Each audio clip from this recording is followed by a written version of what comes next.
Hashtag, I rejected my mate. Because I'm already dead. The wind howled through the trees as Evelyn Blackwood stood at the edge of the forest, her pale figure barely visible in the moonlight. 3 years had passed since the night she was supposed to have died. 3 years since she had fled into these same woods to protect the one person she couldn't bear to harm. She drew a deep breath, though her lungs no longer needed air. The scent of pine and earth filled her nostrils, bringing memories of that fateful night when everything changed. The curse that marked her skin with shadows that shifted beneath her flesh, the vision that had shown her what would happen if she stayed. She remembered the bond flaring to life between them, bright and overwhelming, connecting her to him in ways she couldn't comprehend. And then she had run. Now she was back, driven by rumors of darkness spreading through the Packlands. Death was coming for them all, and despite everything, she couldn't stay away. Even if it meant facing him again. Even if it meant he wouldn't recognize the woman she had become. Even if the mate bond still burned within her like wildfire. Rowan Silverclaw's muscles ached as he patrolled the northwestern border of the territory. As Beta of the Moonstone Pack, he took his duties seriously, especially with the strange occurrences of the past few months. Pack members reported shadows moving where shadows shouldn't be, livestock found drained of life, and an oppressive feeling that something was watching from the trees. He paused, lifting his head to scent the air. Something was different tonight. A familiar yet foreign scent, like wildflowers and rain, but with an underlying coldness that raised the hair on the back of his neck. His wolf stirred within him, uneasy but alert. Someone's here. Rowan followed the scent, his footsteps silent on the forest floor. The trees grew denser, and the moonlight filtered through the canopy in thin, silver streams. Up ahead, a figure stood motionless, facing away from him. "This is Moonstone territory," he called out, his voice carrying authority. "Identify yourself." The figure turned slowly, and Rowan's breath caught in his throat. A woman with long dark hair that seemed to absorb the moonlight rather than reflect it. Her skin was pale, almost luminous, with strange markings that appeared to shift beneath the surface. But it was her eyes that held him captive, eyes he had seen in his dreams for 3 long years. His wolf howled in recognition, clawing to get closer. Mate. Ours. But that was impossible.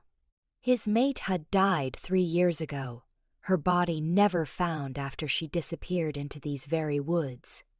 This woman, with her eerie beauty and cold presence, couldn't be her, could she? "Hello, Rowan," she said, her voice like distant wind chimes. "It's been a long time."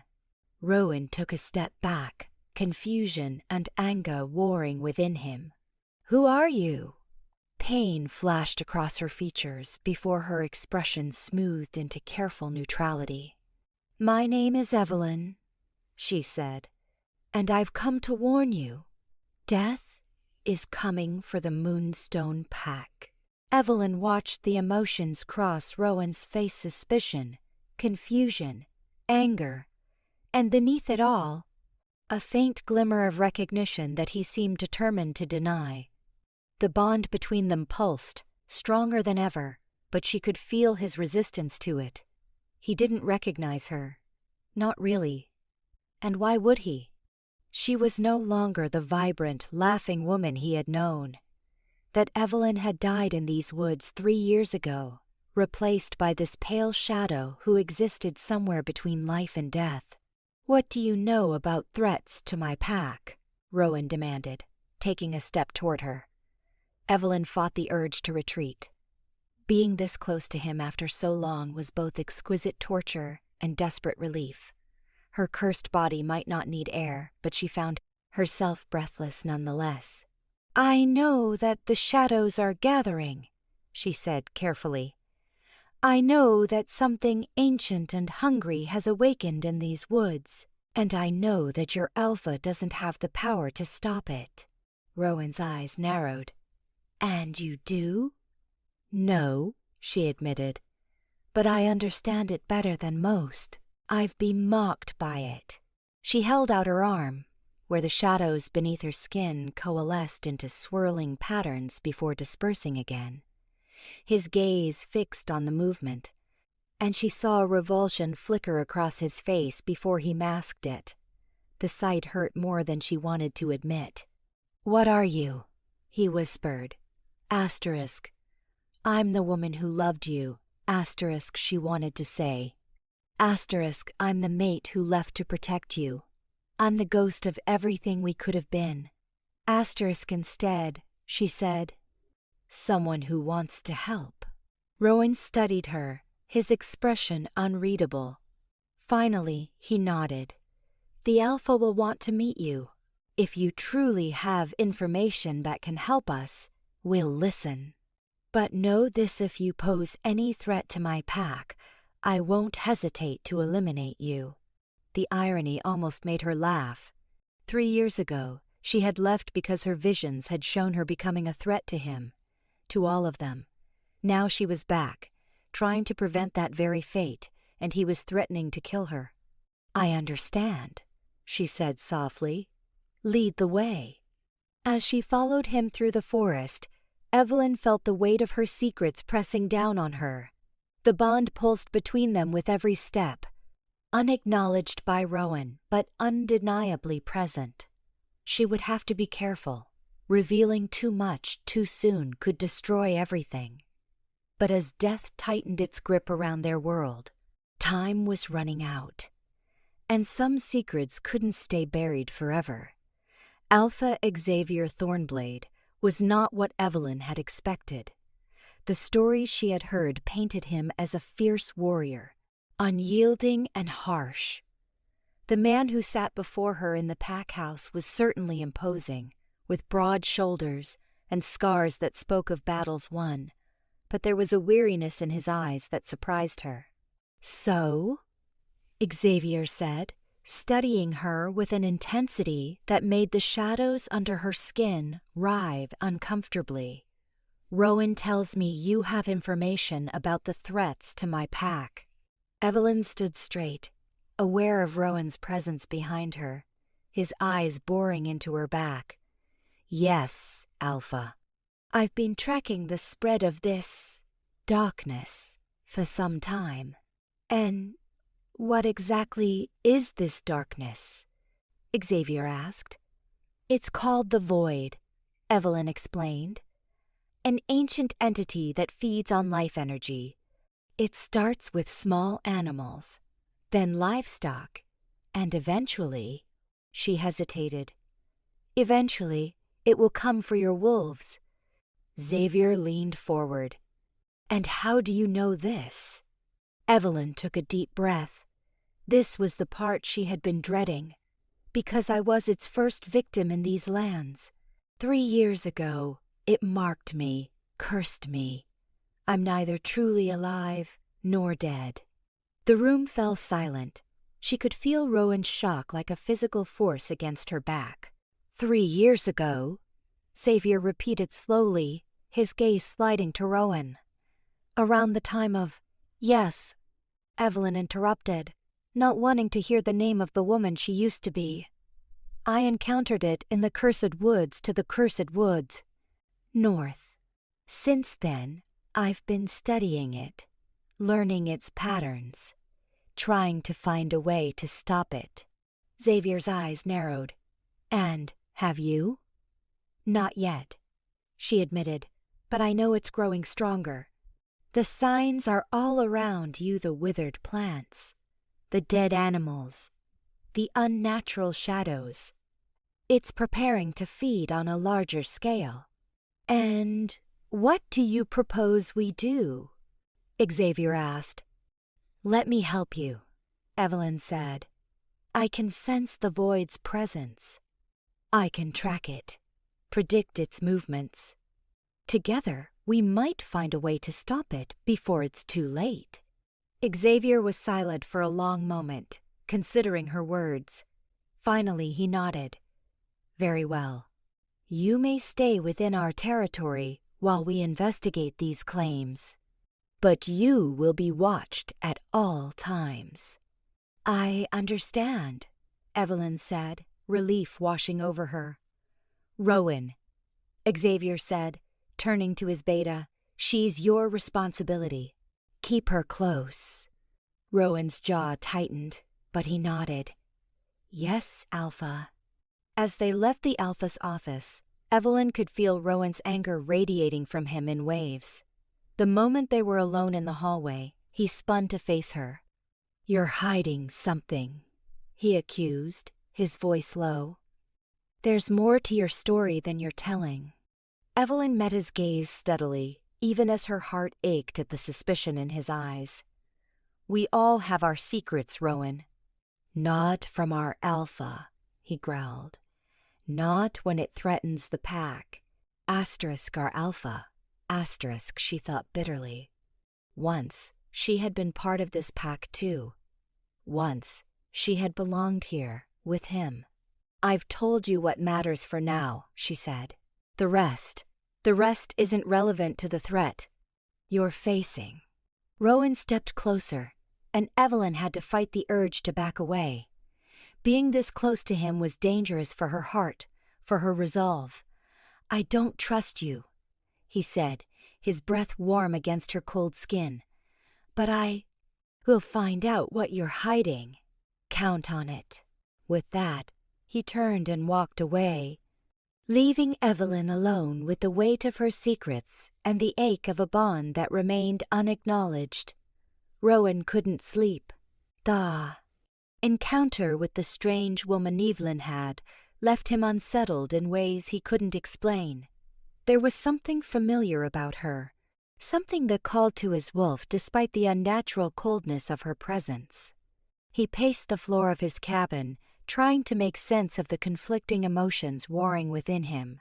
Distrust, curiosity, and something deeper, more primal, that he refused to acknowledge.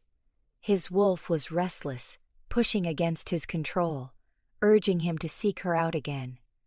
Asterisk wrong. Asterisk it seemed to say. Asterisk something wrong. Asterisk but what? What was his wolf trying to tell him? A knock at his door interrupted his thoughts. He opened it to find Luna, the pack healer, her expression grave. "I heard about our visitor," she said without preamble. "I need to see her." Rowan frowned. "It's the middle of the night, Luna." "This can't wait," she insisted. "If what you described is true, then well, I need to confirm my suspicions." Curiosity piqued. Rowan nodded. "She's in the guest cabin at the edge of the compound. I'll take you." They walked in silence through the sleeping pack grounds.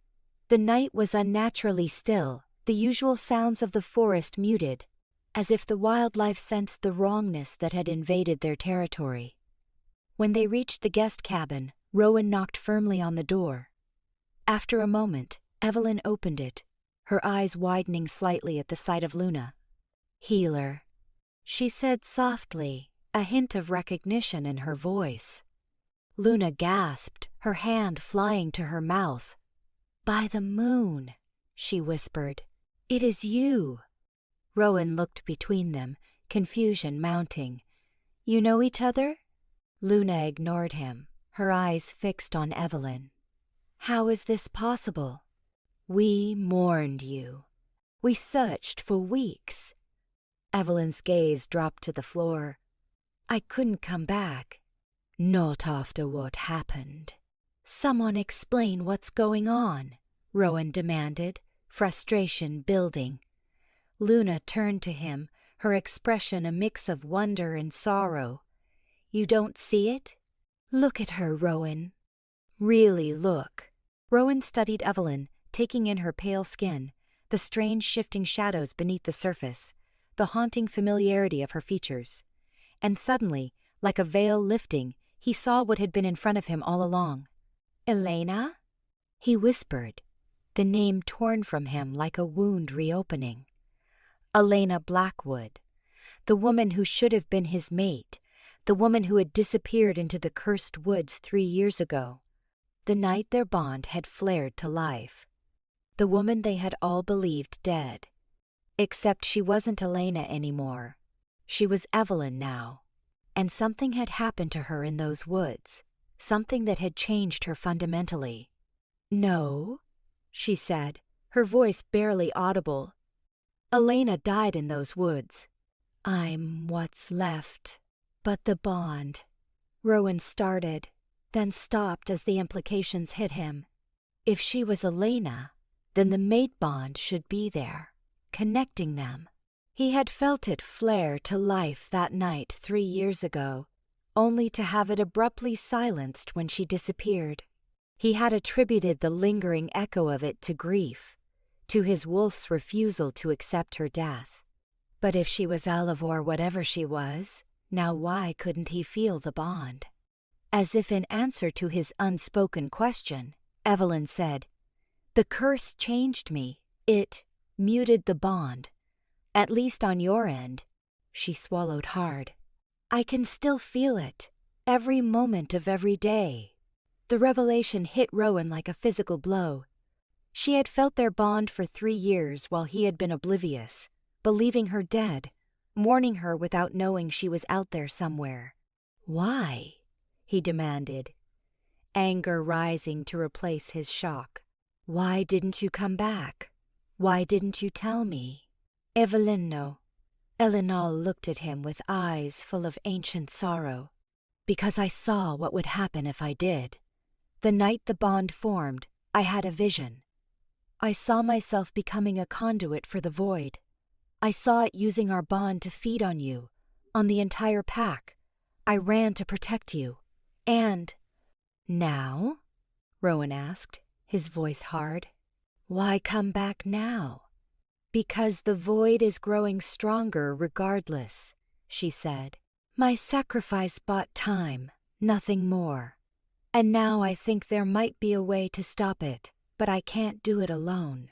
Luna, who had been silent during this exchange, finally spoke.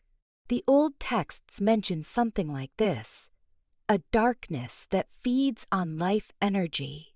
They call it the Void Walker. Evelyn nodded. "Yes, and there are rituals, ways to combat it, but they require—" She hesitated, looking at Rowan. "They require the power of a true mate bond." The implications hung in the air between them.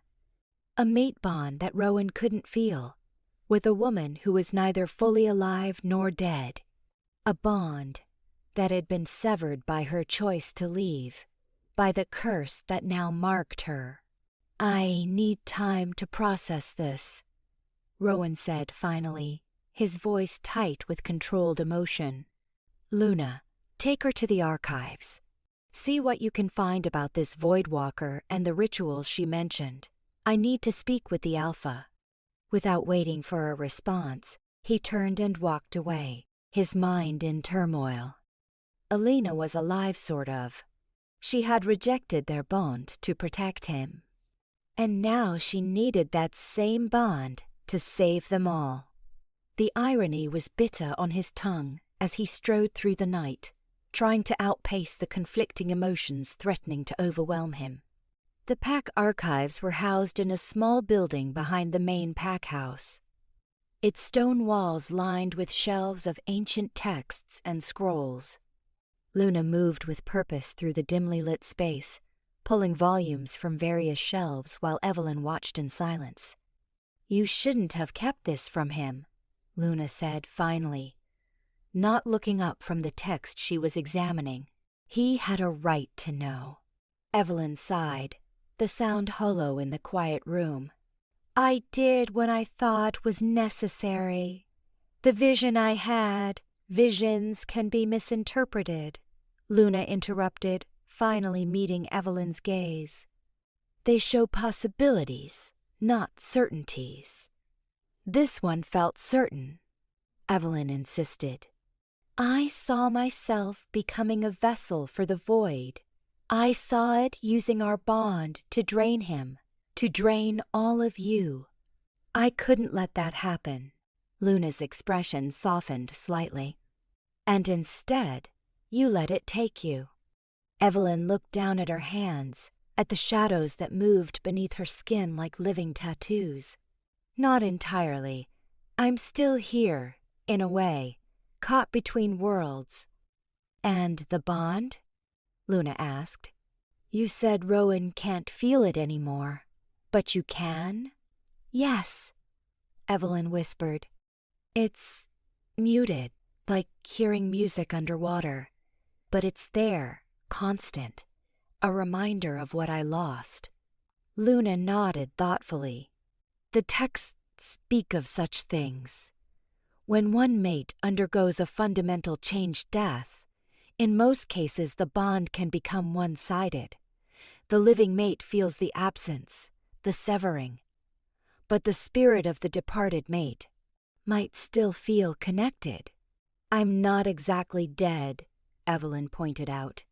No, Luna agreed. You're something else entirely, which is why the old rituals might work. She pulled a particularly ancient tome from a high shelf, its leather binding cracked with age. The Voidwalker feeds on life energy, yes, but it's vulnerable to the energy of true bonds-made bonds, pack bonds, the strongest connections. Evelyn moved closer, examining the faded text on the yellowed pages. This ritual requires the willing participation of both mates, she noted. Rowan doesn't even believe I'm his mate anymore. Then you'll have to convince him, Luna said simply. And more importantly, you'll have to convince his wolf. The human mind can deny the truth, but the wolf always knows its mate. Evelyn closed her eyes, remembering the look on Rowan's face when he realized who she was. Shock, anger, betrayal, but not recognition, not in the way that mattered. His wolf had stirred at her presence, yes, but it hadn't acknowledged the bond the way it should have. What if it's too late? She asked softly. What if the curse has damaged the bond beyond repair? Luna's expression was sympathetic, but firm. Then we find another way. But first, we try this. The ritual of binding can reforge what's been broken if both parties are willing. And if he's not willing? Evelyn asked, voicing her deepest fear. Luna didn't answer immediately, her attention returning to the ancient text. Then we have bigger problems, she said finally. Because according to this, the Voidwalker will continue to grow stronger, feeding on the life energy of everything in its path, until it's stopped. And the only way to stop it is with the combined power of true mates who have faced death and returned. The weight of those words settled over Evelyn like a shroud. She had faced death, certainly. But Rowan? The ritual would require him to confront death as well, to walk the boundary between worlds as she had done. She couldn't ask that of him, not after everything she had already taken from him. But as the alternative was watching him and everyone else fall victim to the Voidwalker's hunger, did she have a choice? Rowan found Xavier in his office, despite the late hour. The Alpha looked up as he entered, a question in his eyes. She's Elena, Rowan said without preamble. Elena Blackwood. Xavier's eyes widened. Your mate? The one who disappeared? The one we thought died, Rowan corrected, his voice tight. Apparently, she's been Alivor something like a toll. This time. Xavier leaned back in his chair, processing this information. She doesn't look like Elena. No, Rowan agreed. She's changed. She says she was cursed by this void thing she warned us about. And she says... He hesitated, the words sticking in his throat. She says she left to protect me, that she had a vision of the void using our bond to feed on the pack. Xavier's expression was grave. And you believe her? I don't know what to believe, Rowan admitted. Luna seems to. She's with her now, looking through the archives for information on this Void Walker and some ritual that might stop it. A ritual? Xavier prompted. Rowan ran a hand through his hair in frustration. Something about the power of a mate bond. But that's just Itai can't feel the bond anymore.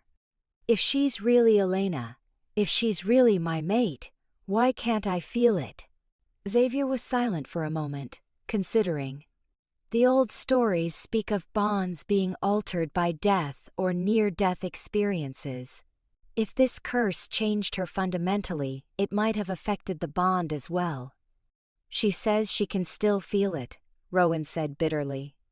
But it's been there all along, while I've been thinking she was dead. And that makes you angry, Xavier observed. Wouldn't you be? Rowan demanded. 3 years, Xavier. 3 years of thinking my mate was dead, of mourning her, of trying to move on. And all this time, she's been out there, feeling our bond, knowing I was alive, and choosing to stay away. To protect you, if her story is true, Xavier pointed out. Based on a vision that may or may not have been accurate, Rowan countered. She made that choice for both of us. She rejected our bond without giving me a say in the matter. Xavier studied him for a long moment. And now? What will you choose now? The question caught Rowan off guard. What did he want? Part of him, the part that had grieved for Elena for 3 long years, wanted to embrace this second chance, to reclaim what had been lost. But another part, the part that had hardened in the wake of her disappearance, was wary of the pain that might come from opening himself to her again. And then there was the practical consideration. If this ritual could stop the Void Walker, could he really refuse based on his personal feelings? I don't know, he admitted finally. I need time to think. Xavier nodded. Time is something we may not have much of, if her warnings about this Void Walker are accurate. But I understand your hesitation. This is not a decision to make lightly. Rowan turned to leave, but Xavier's voice stopped him at the door. Rowan, the Alpha said softly, remember that the bond exists for a reason. The Moon Goddess doesn't make mistakes in her matchings. If Elena is truly your mate, there is a purpose to it, even if that purpose isn't clear to you now. Rowan didn't respond, letting the door close behind him as he stepped into the night. The Moon Goddess didn't make mistakes. That was what they were all taught from childhood. But if that were true, why had his mate been taken? From him? Why had she been cursed? Why had their bond been severed? And most troubling of all, if the goddess had a purpose for them, was he prepared to accept it, whatever the cost? Evelyn stood at the edge of the clearing, watching the first light of dawn filter through the trees. She hadn't slept, she rarely did these days, another effect of the curse, but had spent the night poring over the ancient texts with Luna, searching for answers. What they had found was both promising and terrifying. The ritual to bind the Void Walker would indeed require the power of a true mate bond, one that had been tested by death and renewed through choice. But the ritual itself would be dangerous, requiring both mates to walk the boundary between worlds, to face the Void Walker in its own domain. She heard footsteps behind her and turned to find Rowan approaching, his expression guarded. He looked tired, as if he, too, had spent the night awake. Luna told me about the ritual, he said without preamble. Evelyn nodded. It's dangerous. For both of us, Rowan agreed. You're asking me to risk my life, my soul, on a ritual that might not even work. I'm not asking anything, Evelyn said quietly. I'm presenting an option. If there were any other way. But there isn't, Rowan finished for her. At least, not according to the texts. Evelyn shook her head. No. The Voidwalker can only be bound by the power of a bond it tried to sever. A true mate bond, tested by death and reforged by choice. And that's why you came back, Rowan said, a hint of bitterness in his voice. Not for me, but because you needed the bond to perform this ritual. The accusation stung, but Evelyn couldn't deny the partial truth in it. I came back because the Voidwalker is growing stronger, she said carefully, because it threatens everything and everyone I once cared about, including you. But not exclusively me, Rowan pressed. Evelyn met his gaze steadily. Would you have preferred that? That I came back solely for you, with no concern for the rest of the pack? For the innocent people who will die if the Voidwalker continues to feed? Rowan looked away, his jaw tight. No, he admitted, but I would have preferred honesty from the beginning. You should have told me who you were the moment you saw me. Would you have believed me? Evelyn asked. Or would you have thought I was some kind of imposter, using your grief to manipulate you? Rowan didn't answer, which was answer enough. I needed you to see me as I am now, Evelyn continued softly, not as the memory of who I was. Because that woman is gone, Rowan. The Elena you knew died in those woods 3 years ago. Then why should I trust you? Rowan demanded. If you're not her, if the bond is broken, why should I risk everything on this ritual? Evelyn felt a flare of frustration. Because if we don't, everyone dies, she said bluntly. The Voidwalker won't stop. It will consume everything in its path, starting with the weakest and moving to the strongest. First the animals, then the humans, then the wolves. It will save the Alpha for last, feeding on his power until nothing remains but emptiness. Rowan was silent for a long moment, processing her words. Finally he asked, What exactly does this ritual entail? Evelyn took a deep breath. We would need to go to the heart of the cursed woods, to the place where the Voidwalker first marked me. There, we would perform the binding ritual, which would temporarily reforge our bond at full strength. Then... She hesitated. Then we would both have to cross over to enter the space between worlds where the Voidwalker exists and bind it there. Cross over? Rowan repeated. You mean die?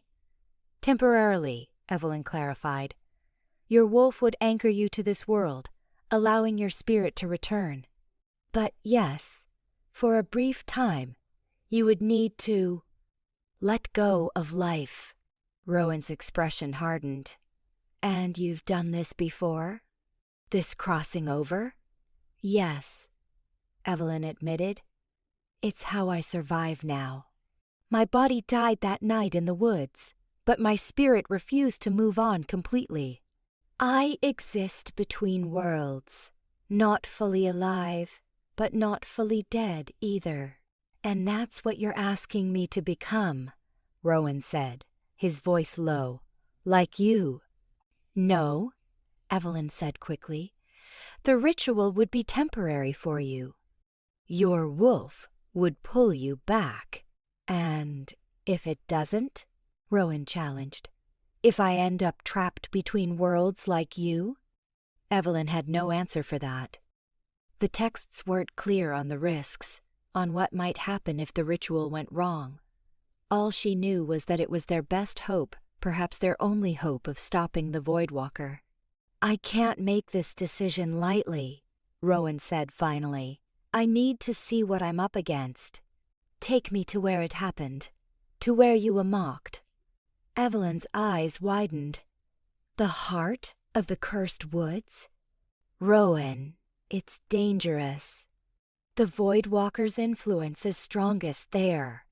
If you're asking me to risk my life, my soul, on this ritual, then I need to understand what we're facing," Rowan insisted. "Take me there." Evelyn wanted to refuse, to protect him from the darkness that had claimed her. But she knew he was right. He deserved to see, to understand, before making a decision that could alter his existence forever. "All right," she agreed reluctantly. "We'll go tonight, when the veil between worlds is thinnest." "But, Rowan," she caught his gaze, making sure he understood the gravity of her warning. "Don't let it touch you. No matter what you see or hear, don't let the shadows touch your skin." Rowan nodded, a grim determination in his eyes. "Tonight, Ben." As he walked away, Evelyn felt a cold dread settling in her chest. She was leading him back to the place that had destroyed her, to face the entity that had stolen her life. If anything happened to him there, but what choice did? They have? The Voidwalker was growing stronger every day. Soon, it would be powerful enough to extend its reach beyond the cursed woods, to begin feeding on the pack in earnest. And when that happened, no one would be safe. Not even the mate she had sacrificed everything to protect. The day passed in a blur of preparation and tension. Luna gathered the herbs and artifacts they would need for protection, working tirelessly to create wards that might shield them from the worst of the Voidwalker's influence. Xavier assigned extra patrols around the pack territory, wary of any sign that the darkness was spreading. And Rowan. Rowan kept his distance from Evelyn, his emotions too complex, too volatile, to risk prolonged interaction. He spent the day training with the pack warriors, pushing his body to its limits, as if the physical exertion could somehow prepare him for the spiritual trial ahead. As dusk fell, they gathered at the edge of the pack territory. Luna handed each of them a small pouch of protective herbs and a stone amulet carved with ancient symbols. "These won't stop the Voidwalker," she warned, "but they might slow its influence. Keep them close." Xavier looked at Rowan, concern evident in his eyes. "You don't have to do this. We can find another way." But Rowan shook his head. "I need to see what we're up against. And if this ritual is our best chance of stopping it, I need to know what I'm agreeing to." The Alpha nodded, respecting his Beta's decision even as worry creased his brow. "Be careful. Both of you." Evelyn watched this exchange silently, noting the bond of trust and respect between Alpha and Beta. Once, she had been part of this pack, had felt the security of belonging to something larger than herself. Now, she stood apart, a solitary figure caught between worlds. As they set off into the gathering darkness, Rowan finally addressed her directly. "How far is it?" "About 2 hours' walk," Evelyn replied. "We'll need to cross the old river boundary and go deep into the northern section of the woods." Rowan nodded, falling into step beside her. They walked in silence for a time, the sounds of the forest gradually changing around them. The normal chirping of insects and rustling of nocturnal animals gave way to an unnatural quiet, as if the wildlife sensed the wrongness ahead and had fled. "When did you first notice the changes?" Rowan asked suddenly. "After you were marked." Evelyn considered the question, memories of those early days flooding back. "It started with cold," she said softly. "A cold that went bone deep, that no fire could warm. Then the shadows appeared, moving under my skin. And I began to realize I didn't need to eat, or sleep, or even breathe if I didn't want to." "And the bond?" Rowan asked, his voice carefully neutral. "When did you notice it changing?" "It never changed for me," Evelyn admitted. "It's still there, just as strong as the night it formed. But I could feel your end of it fading, becoming distant, until—" She swallowed hard. "Until one day, I reached for it and felt nothing coming back. That's when I knew you believed I was dead." Rowan was silent for a long moment. "I searched for you," he said finally. "For weeks I tracked every scent, followed every lead, but it was like you vanished into thin air." "In a way, I did," Evelyn said. "The Voidwalker's domain exists partly outside our world. When I'm deep in the cursed woods, I'm not entirely here. That's why you couldn't find me." "And you've been alone all this time?" Rowan asked, a hint of something like sympathy in his voice. Evelyn nodded. "Yes, until I started noticing the signs of the Voidwalker growing stronger. Then I knew I had to come back, to warn you all." They lapsed into silence again, the weight of unspoken emotions hanging between them. As they walked deeper into the woods, the air grew colder, the darkness more profound. The moonlight that filtered through the canopy seemed to be absorbed by the shadows rather than dispelling them. "We're getting close," Evelyn warned, her voice barely above a whisper. "Can you feel it?" Rowan nodded, his senses on high alert. There was a heaviness in the air, a pressure that seemed to push against his skin, against his very being. His wolf was restless, growling a warning in the back of his mind. Asterisk danger. Wrong. Death. Asterisk. It feels like something's watching, Rowan murmured. "It is," Evelyn confirmed. "The Voidwalker is always watching in these woods, always hungry." They crested a small hill, and Evelyn stopped, pointing to a clearing ahead. "There, that's where it happened." Rowan looked where she indicated, his enhanced vision cutting through the gloom. The clearing was unnaturally dark, the ground bare of vegetation, as if nothing could grow there. In the center stood a gnarled, ancient tree, its bark blackened and twisted, branches reaching toward the sky like skeletal fingers. "This is where it marked you?" Rowan asked, unable to keep the horror from his voice. Evelyn nodded, her body tense. "I was running from the bond, from what I'd felt when it flared between us. I was scared and confused. I ended up here, and—" She swallowed hard. "And it was waiting." Rowan took a step toward the clearing, but Evelyn caught his arm, her touch like ice against his skin. "Be careful," she warned. "The boundary is weakest here. It's how it reaches into our world." Ignoring the chill that ran down his spine, Rowan moved forward slowly, his senses straining for any sign of danger.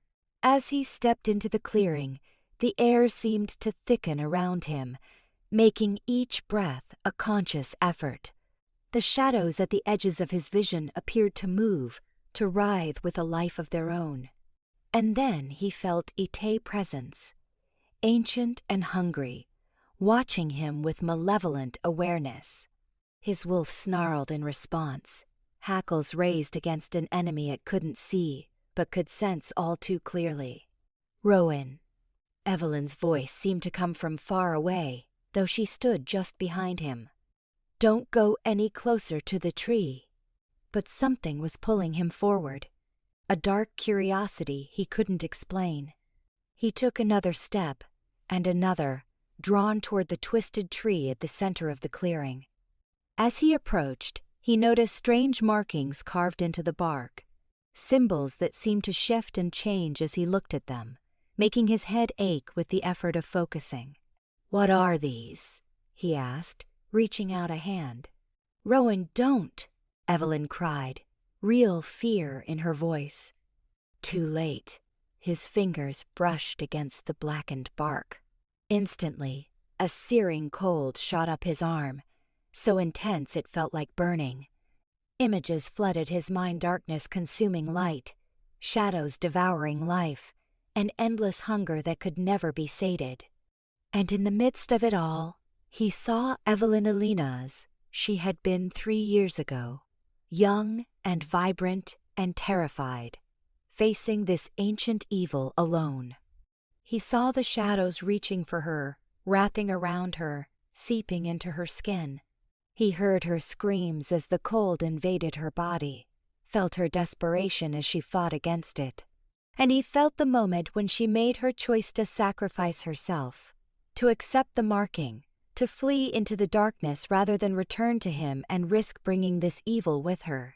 He felt her love, her fear, her determination to protect him at all costs. With a gasp, Rowan tore his hand away from the tree, stumbling backward. Evelyn caught him, her cold arms surprisingly strong as she steadied him. "Now you understand," she said softly, her eyes searching his. "This is what I've been fighting for 3 years. This is what threatens your pack, what threatens everything." Rowan's breath came in ragged gasps, his mind reeling from what he had seen, from what he had felt. The bond he had felt it in that vision, felt it as it had been before, strong and vibrant and real. "The ritual," he said, his voice hoarse. "Show me." Evelyn hesitated. "Here? Now?" "Rowan, we're not prepared." "Not the full ritual," he clarified. "Just show me what it would entail. I need to know." After a moment's consideration, Evelyn nodded. She led him to the edge of the clearing, where the oppressive presence of the Void Walker was less intense. "The ritual requires blood and bond," she explained, drawing a small knife from her boot. "The blood connects us to life. The bond connects us to each other. Together, they create a power the Void Walker can't consume." She made a small cut on her palm, the blood that welled up dark and sluggish. "My blood still flows, though slowly. Yours is vibrant with life." She offered him the knife. "A small cut is all that's needed for the demonstration." Rowan took the knife, making a shallow cut across his palm. The bright red blood stood in stark contrast to Evelyn's darker fluid. "Now what?" he asked. "We join hands," Evelyn said, holding out her bleeding palm. "And we call to the bond that once existed between us." Hesitantly, Rowan placed his palm against hers. The moment their blood mingled, he felt Ita's spark, a flicker of connection that had been dormant for 3 years. Evelyn closed her eyes, her voice taking on a rhythmic cadence as she spoke words in an ancient language Rowan didn't recognize. The air around them seemed to shimmer, the boundary between worlds thinning even further. And suddenly, Rowan could feel it against the mate bond, weak but undeniably present, a golden thread connecting his soul to hers. His wolf howled in recognition, in joy, in grief for the time lost. Asterisk, mate, ours. Found. Asterisk, the sensation lasted only moments before Evelyn broke the connection, pulling her hand away. The bond faded back into dormancy, leaving Rowan with an acute sense of loss. "That's just a taste," Evelyn said, her voice unsteady. "The full ritual would strengthen the bond completely, allowing us both to cross over while remaining tethered to this world." Rowan stared at her, seeing her for the first time since her return. Behind the pale skin and the shadows that marked her, he could see Elena, his Elena, the woman who should have been his mate, the woman who had sacrificed everything to protect him. "You felt it too," he said, not a question but a statement. Evelyn nodded, her eyes bright with unshed tears. "I've never stopped feeling it, Rowan. Not for a single moment." The admission hung between them, raw and painful and beautiful in its honesty. Rowan wanted to reach for her again, to reclaim what had been lost, but the memory of the Voidwalker's presence kept him cautious. "We should go," he said instead. "We've seen enough for tonight." As they turned to leave the clearing, a cold wind swept through the trees, carrying with it a whisper that seemed to crawl directly into their minds. *mine. She is mine. And soon you will be too. Rowan's wolf surged forward, ready to fight, to protect, but there was nothing tangible to confront. Just the darkness, the cold, and the sense of ancient malevolence watching their retreat. "Don't listen to it," Evelyn urged, grabbing his arm. "It feeds on fear, on doubt. We need to leave. Now." Together, they hurried away from the clearing, the presence of the Voidwalker like a physical weight pressing against their backs. Only when they had put considerable distance between themselves and that twisted tree did Rowan feel like he could breathe normally again. "It spoke to us," he said, his voice tight with anger and fear. "In our minds. It's growing stronger," Evelyn confirmed grimly. "It's never been able to do that before, not outside the immediate vicinity of the tree, which means it's expanding its influence," Rowan concluded. "How much time do we have?" Evelyn shook her head. "Days, maybe. A week at most before it starts actively hunting beyond the woods." The gravity of the situation settled over them like a shroud. The Voidwalker was no longer content to wait for prey to wander into its domain. Soon it would venture out, seeking the rich life energy of the pack. "I'll do it," Rowan said suddenly. "The ritual. If it's our best chance of stopping this thing, I'll do it." Evelyn's eyes widened. "Rowan, you need to understand the risks." "If something goes wrong, I saw what happened to you," he interrupted. "I felt it, and I saw what you sacrificed to keep me safe." He took a deep breath, steadying himself. "I'm not letting you face this alone again." The words hung between them, a promise and a commitment that went beyond the immediate threat they faced. It was an acknowledgement of the bond that still existed, however faintly, and a step toward healing what had been broken. Evelyn wanted to argue, to protect him from the danger as she had tried to do 3 years ago. But she knew better than anyone that the Voidwalker couldn't be outrun, couldn't be hidden from forever. It would find them all eventually, unless they found a way to stop it. "Then we need to prepare," she said finally. "The ritual must be performed at midnight, when the veil is thinnest. We'll need Luna's help with the preparations." Rowan nodded, his expression resolute. "Tomorrow night, then. We perform the ritual tomorrow night." As they made their way back toward the pack territory, the weight of their decision pressed heavily upon them. Tomorrow night, they would either bind the Voidwalker and save the pack, or they would fall victim to it, trapped between worlds as Evelyn had been or worse, consumed entirely, their life energy feeding the ancient hunger that threatened to devour everything in its path. And underlying it all was the question of the bond rejected in fear, muted by curse, but still present, still connecting them despite everything that had happened. A bond that might be their salvation or their doom. The pack house was quiet when they returned, most of the wolves having retired for the night.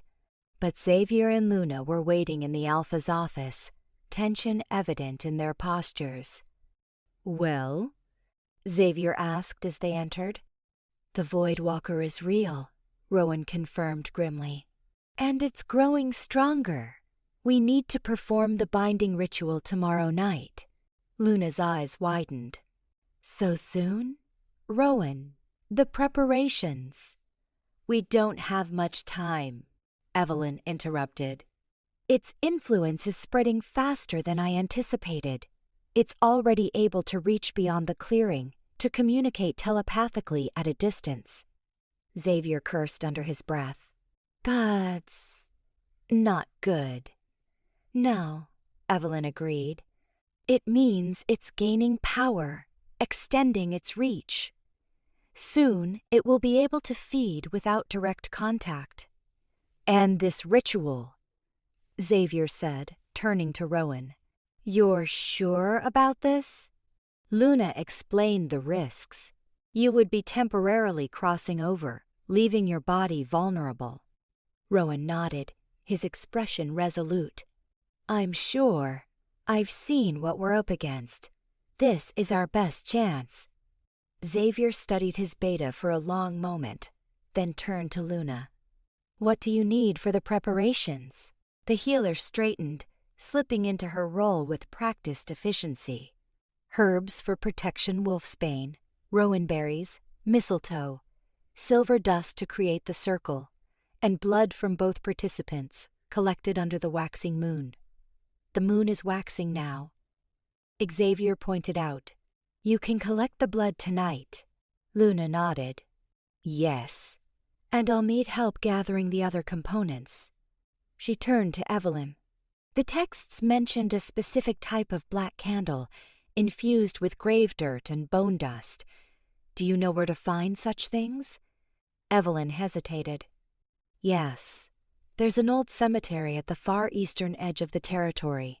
I can gather what we need there. I'll go with you, Rowan said immediately. Evelyn wanted to protest, to insist she could handle this task alone. But the determined set of his jaw told her it would be futile. Besides, after what they had experienced in the clearing, she was reluctant to let him out of her sight. The Voidwalker had noticed him, had spoken to him directly. That made him a target. Fine, she agreed. We'll go at dawn, when its influence is weakest. Luna nodded, already making notes. I'll prepare the protective charms tonight and gather the herbs at first light. The ritual must be performed at exactly midnight, when the veil between worlds is thinnest. And the location? Xavier asked. The clearing, Evelyn said grimly. Where it all began. That's where the boundary is weakest, where the ritual will have the most power. A heavy silence fell over the room as the implications sank in. They would be deliberately entering the Voidwalker's domain, confronting it on its own territory. It's too dangerous, Xavier said finally. There must be another way. There isn't, Evelyn insisted. The ritual requires the presence of the entity we're binding. We have to go to it. Then you won't go alone, Xavier decided.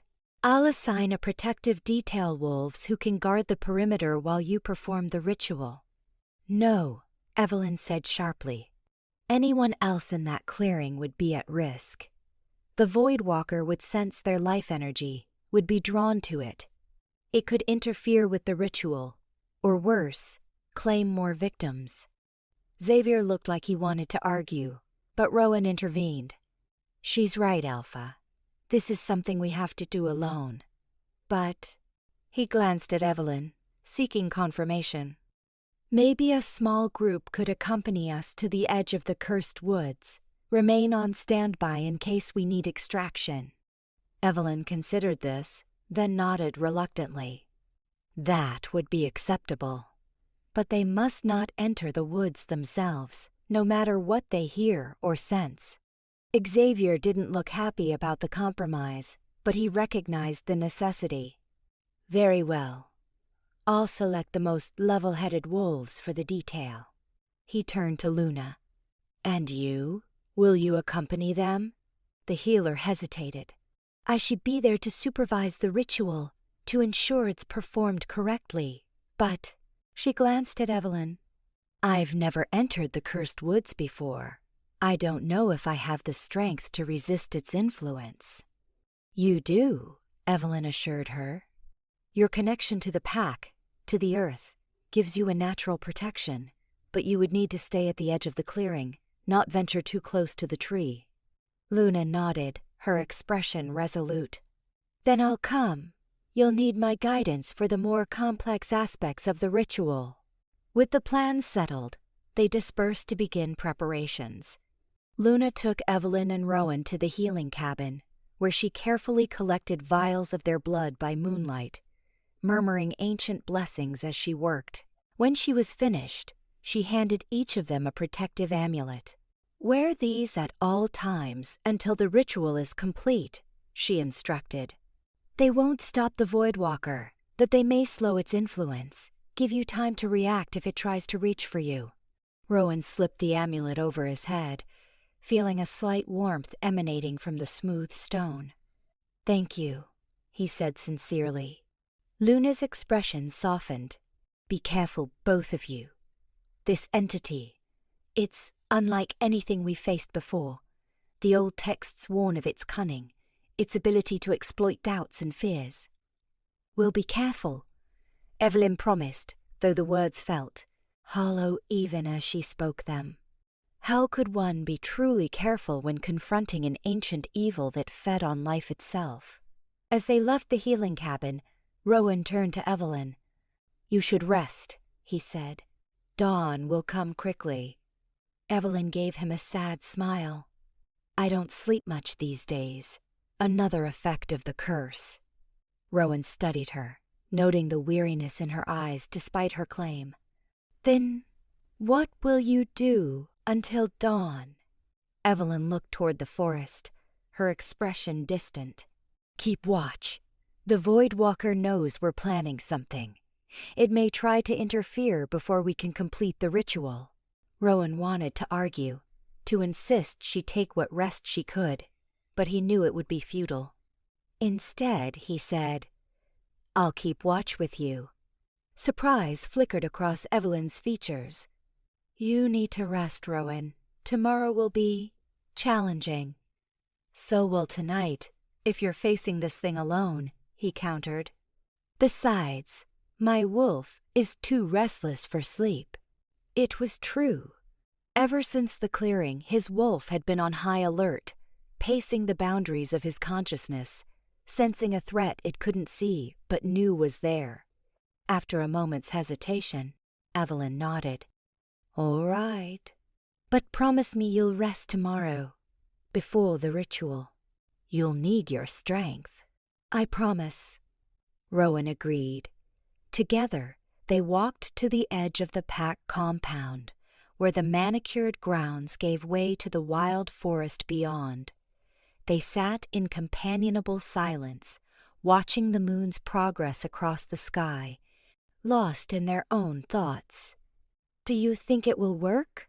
Rowan asked finally, voicing the question that had been haunting him since their return from the clearing. "The ritual, I mean." Evelyn was quiet for a long moment. "I think it has to," she said simply. "Because if it doesn't, I don't know what else will stop the Voidwalker. It's ancient, patient, and relentless. It will consume everything if we let it. And if the ritual does work, what then?" Rowan pressed. "What happens to you?" The question hung between them, heavy with implication. What happened to a woman who existed between worlds, once the threat was gone? Would she stay? Could she stay? "I don't know," Evelyn admitted softly. "The texts aren't clear on that point. Best case scenario, binding the Voidwalker breaks its hold on me, allows me to fully return to this world. And worst case?" Rowan prompted when she didn't continue. Evelyn met his gaze, her eyes reflecting the moonlight. "Worst case, binding it binds me too. I get pulled into whatever prison we create for it." The possibility hit Rowan like a physical blow. "That's not acceptable," he said firmly. A sad smile curved Evelyn's lips. "It may not be our choice. Magic this old, this powerful, it has its own rules, its own price." "Then we find another way," Rowan insisted. "There is no other way," Evelyn reminded him gently. "We've been through this." The ritual is our only chance of stopping the Voidwalker before it's too late. Rowan fell silent, frustration and fear warring within him. He had just found her Aganor, a version of her. At least. The thought of losing her a second time, this time permanently, was unbearable. As if sensing his thoughts, Evelyn reached out hesitantly, her cold fingers brushing against his. "Whatever happens," she said softly, "I don't regret coming back. Seeing you again, having a chance to make things right, it's more than I dared hope for." Rowan turned his hand, capturing hers in his grasp.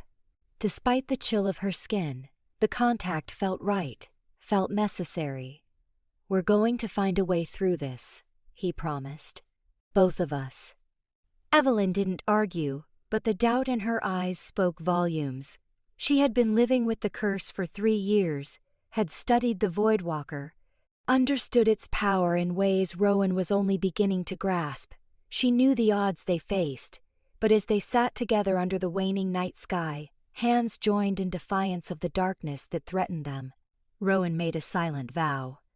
He had lost her once to the Voidwalker's curse. He would not lose her again. Not to death. Not to the space between worlds. Not to anything. Whatever it took. Whatever price he had to pay. He would find a way to save her. Dawn found them still sitting together, the first pale light of morning filtering through the trees. Evelyn stirred, her gaze fixed on the eastern horizon where the sun was beginning to rise. "It's time," she said quietly. "We should go to the cemetery before the pack awakens. The fewer questions we have to answer, the better." Rowan nodded, rising to his feet and offering her his hand. She took it without hesitation, allowing him to pull her up beside him.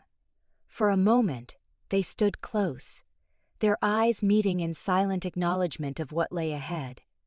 Then Evelyn stepped back, her expression becoming focused, businesslike. "The cemetery is about an hour's walk from here. We'll need to be careful at borders on human territory." "Lead the way," Rowan said. They moved through the forest like shadows, their footsteps nearly silent on the soft earth. As they traveled east, the woods gradually thinned, giving way to more cultivated landfields lying fallow in the early morning light, scattered farmhouses with their windows still dark. The cemetery itself was ancient, predating the nearby human settlement by centuries. Stone walls, crumbling in places, surrounded the grounds.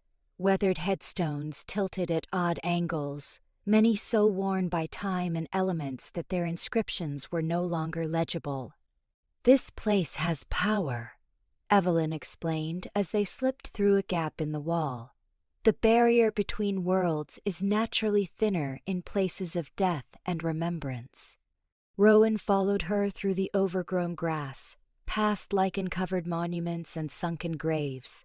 Despite the growing daylight, a perpetual gloom seemed to hang over the cemetery, as if the sun's rays couldn't quite penetrate the veil of melancholy that shrouded the dead. "What exactly are we looking for?" Rowan asked, keeping his voice low out of instinctive respect.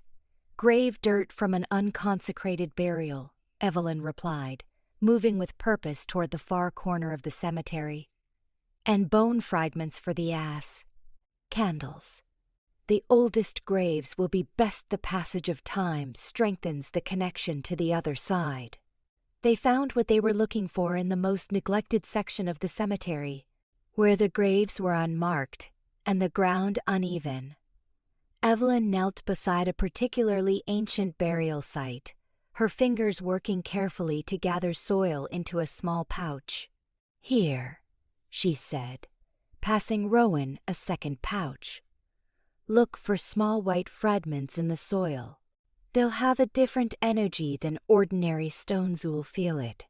Rowan crouched beside her, sifting through the earth with sensitive fingers. Sure enough, he soon found what she had described: tiny pieces of bone that seemed to vibrate with a subtle energy unlike anything he had encountered before. As they worked, a sense of being watched prickled at the back of Rowan's neck. Glanced up, scanning the cemetery, but saw nothing unusual, just the silent stones and the morning mist that clung to the ground. "Do you feel that?" he asked quietly. Evelyn nodded without looking up. "We're not alone here. The dead are always watching in places like this. But they're not hostile, just curious." The idea should have disturbed him, but Rowan found it strangely comforting. If the ordinary dead could maintain a presence in this world, perhaps there was hope for Evelyn to fully return as well. When they had gathered what they needed, Evelyn led him to a small, dilapidated mausoleum at the edge of the cemetery. The stone door hung askew on rusted hinges, offering a glimpse of the darkness within. "The candles are in there," she said, "made decades ago by a witch who understood the old ways. They've been waiting for someone to claim them." Rowan hesitated, his wolf uneasy at the prospect of entering such a confined space surrounded by death. But Evelyn was already slipping through the gap, disappearing into the shadows of the tomb. With a deep breath, Rowan followed. The interior of the mausoleum was surprisingly dry, the air still and heavy with the scent of dust and decay. Stone shelves lined the walls, some still holding the remains of their long-dead occupants, others empty save for cobwebs and the detritus of time. Evelyn moved unerringly to the back of the small chamber, where a hidden alcove revealed a wooden box, its surface carved with symbols similar to those Rowan had seen on the twisted tree in the clearing. "How did you know this was here?" Rowan asked, watching as she carefully opened the box to reveal 6 black candles, their surfaces etched with runes. "I was drawn to it," Evelyn explained, selecting 3 of the candles and returning the box to its hiding place. "After I was cursed, I found myself able to sense things connected to the space between worlds. Objects, places, even people who stand close to the veil." The implications of her words hung between them. Evelyn existed partially in that other realm, the domain of the Voidwalker. It was what allowed her to track it, to understand it, but it also bound her to it in ways that might prove dangerous during the ritual. "Are you sure about this?" Rowan asked as they exited the mausoleum, blinking in the growing daylight. "If your connection to the Voidwalker is so strong, the ritual might affect you more than me." Evelyn's expression was grim but determined. "I'm sure. This needs to end, Rowan. One way or another." They made their way back to the Pack territory in silence, each lost in thought. The items they had gathered seemed to carry a weight beyond their physical presence, a reminder of the ancient and dangerous magic they were preparing to invoke. Luna was waiting for them at the healing cabin, her own collection of herbs and artifacts spread across a wooden table. Her eyes widened slightly at the sight of the black candles, but she made no comment, simply gesturing for them to add their items to the array. "I've prepared the protective charms," she said, indicating several small bundles of herbs tied with red thread, "and the silver dust for the circle. The ritual itself must be performed exactly as written in the text." She unfurled an ancient scroll, its parchment yellowed with age, the script faded but still legible. "I've transcribed the incantation for both of you to memorize. It must be spoken in unison, without hesitation or error." Rowan and Evelyn bent over the scroll, studying the archaic language. The words seemed to shimmer on the page, resistant to being fully comprehended. "Old Druidic," Luna explained, seeing their confusion. "The language of those who first recognized the threat of the Voidwalker and developed rituals to combat it. Can we pronounce this correctly?" Rowan asked, frowning at the unfamiliar syllables. "I've included phonetic translations," Luna assured him. "Practice them throughout the day. By midnight, they need to flow naturally." As they committed the incantation to memory, Xavier entered the cabin, his expression grave. "The preparations for tonight are underway. I've selected 4 wolves for the standby detail, my most trusted warriors. They'll accompany you to the edge of the cursed woods, but won't enter unless absolutely necessary." "Thank you, Alpha," Evelyn said formally. "Your support is more than I expected." Xavier studied her, his gaze penetrating. "You were Pack once, Elena. Regardless of what happened, regardless of what you've become, that bond remains." The words clearly affected Evelyn, her composed facade cracking to reveal vulnerability beneath. "I never thought I'd hear that again," she said softly. "That I belonged somewhere." "You do," Rowan said firmly, surprising himself with the certainty in his voice. "You always have." The moment of connection was broken by Luna clearing her throat. "You should both rest now," she advised. "Conserve your strength for tonight. The ritual will demand everything you have to give." Rowan nodded, suddenly aware of the fatigue weighing on him after the sleepless night and the morning's expedition. "Wake me an hour before sunset," he told Luna. "I want to be fully prepared." As they left the healing cabin, Evelyn hesitated. "Where should I—" "My cabin," Rowan said without thinking. "It's private, away from curious Pack members. You can rest there undisturbed." Surprise flickered across Evelyn's features, followed by something softer, more vulnerable. "Are you sure?" "Yes," Rowan said simply. After what they had shared in the clearing, after what they would face tonight, such considerations seemed trivial. "Come on." His cabin was modest but comfortable, situated at the edge of the Pack compound with a view of the forest beyond. Inside, the space was neat and functional, a living area with worn but comfortable furniture, a small kitchen, a bedroom visible through an open door. "Make yourself at home," Rowan said, suddenly aware of the oddity of the situation. His mate, long believed dead, standing in his living room, preparing to rest in his home before they both potentially sacrificed themselves to an ancient evil.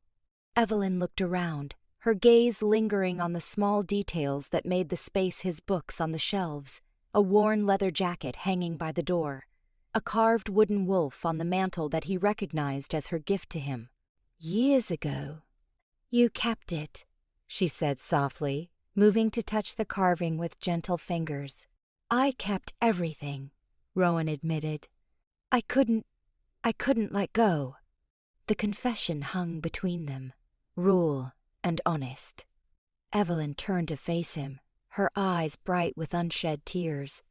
"Rowan, if tonight doesn't go as planned, it will," he interrupted firmly. "We'll bind the Void Walker, and we'll both return. I won't accept any other outcome." Evelyn smiled sadly, recognizing the stubborn determination that had always been part of his character. "Always so certain," she murmured, "even when facing the unknown." "Especially then," Rowan countered. "Now rest. I'll take the couch." Evelyn looked like she wanted to argue, but exhaustion was evident in the slump of her shoulders, in the shadows beneath her eyes. With a nod, she moved toward the bedroom, pausing at the threshold to look back at him. "Thank you," she said simply, "for believing in me, for helping me face this." Before Rowan could respond, she slipped into the bedroom, closing the door softly behind her. Left alone, Rowan sank onto the couch, the weight of the coming night pressing down on him. He had agreed to temporarily cross the boundary between worlds, to confront an entity that fed on life itself, to potentially sacrifice everything to save his Pakta, save her. And despite the danger, despite the fear coiling in his gut, he knew he would do it again without hesitation. Because somewhere beneath the cursed woman who called herself Evelyn was Elena, his mate, the woman he had never stopped loving despite believing her dead, the woman he would risk everything to save. The day passed in a haze of preparation and tense anticipation. Rowan slept fitfully, his dreams plagued by shadows and whispers, by glimpses of a twisted tree and a clearing where nothing grew. When Luna woke him as requested, an hour before sunset, he felt hardly rested at all. Evelyn emerged from the bedroom looking much the same as when she had entered it, her cursed body apparently immune to the physical symptoms of exhaustion, though the weight of what lay ahead was evident in her eyes. They made their way to the pack house in silence, where Xavier, Luna, and the 4 selected warriors were waiting. The atmosphere was solemn, heavy with unspoken fears and grim determination. "The ritual components are prepared," Luna reported, indicating several cloth-wrapped bundles on the table. "Everything you'll need is here, including detailed instructions for the circle and the placement of the candles." Xavier stepped forward, his expression grave. "Are you both certain about this? Once you enter the cursed woods, we may not be able to help you if things go wrong." "We're certain," Rowan affirmed, glancing at Evelyn, who nodded in agreement. "This is our best chance to stop the Voidwalker before it grows too powerful to contain." The Alpha studied them both, then nodded slowly. "Then may the Moon Goddess guide and protect you. Remember, the pack stands with you, even if we cannot physically be at your side." The formal blessing was a reminder of all they were fighting for, not just their own survival, but the safety and future of the entire pack. Rowan felt the weight of that responsibility settle over him, steeling his resolve for what lay ahead. As the sun began its descent toward the horizon, they set Outrowan and Evelyn in the lead, Luna close behind, and the 4 warrior wolves forming a protective perimeter around them. Each carried a portion of the ritual components, the items carefully wrapped to protect them from contamination by ordinary energies. The forest seemed to hold its breath as they approached, the usual sounds of wildlife fading into an unnatural silence. Even the wind died down, leaving the trees motionless, as if watching their progress with wary anticipation. "It knows we're coming," Evelyn said softly.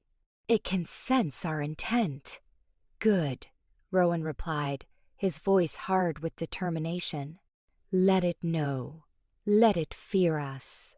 But despite his brave words, Rowan could feel the oppressive presence growing stronger with each step toward the cursed woods. His wolf stirred uneasily within him, recognizing the wrongness that permeated the air, the alien hunger that waited in the shadows ahead. As they reached the boundary where the normal forest gave way to the cursed woods, Xavier's warriors halted, their expressions tense but resolute. "This is where we stop," the lead warrior, a woman named Nadia, announced. "We'll maintain a perimeter here, ready to move in if you call for us." "Thank you," Rowan said sincerely. "But remember, no matter what you hear, don't enter the woods unless we explicitly call for help. The Voidwalker will try to lure you in, to feed on more life energy." Nadia nodded grimly. "We understand the risks, Beta. We'll hold position unless explicitly called." With final nods of acknowledgement, Rowan, Evelyn, and Luna continued forward, crossing the invisible boundary into the cursed woods.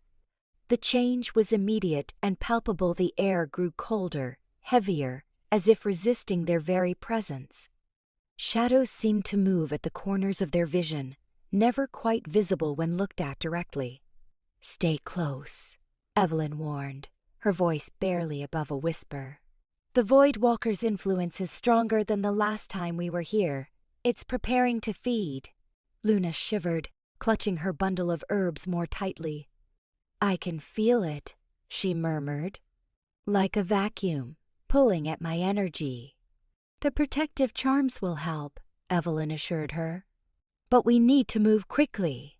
The longer we're exposed, the harder it will be to resist. They moved through the darkening woods with cautious haste, following the path that Evelyn and Rowan had taken the night before. The twisted trees seemed to lean toward them as they passed, branches reaching like grasping fingers, roots shifting beneath their feet to trip unwary steps. As they neared the clearing, the oppressive presence of the Voidwalker grew almost unbearable. The air vibrated with malevolent awareness, with ancient hunger and patient malice. Asterisk, I've been waiting for you.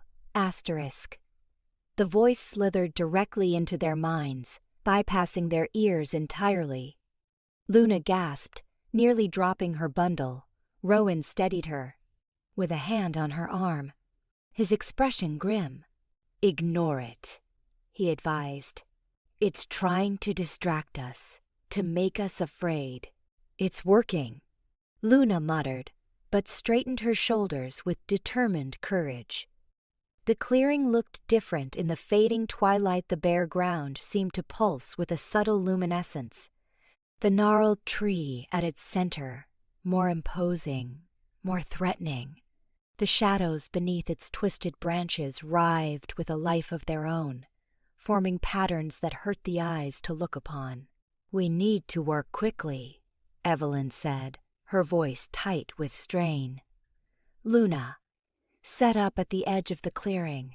You'll need to guide us through the incantation from there. The healer nodded, moving to a position where she could observe without venturing too close to the malevolent tree.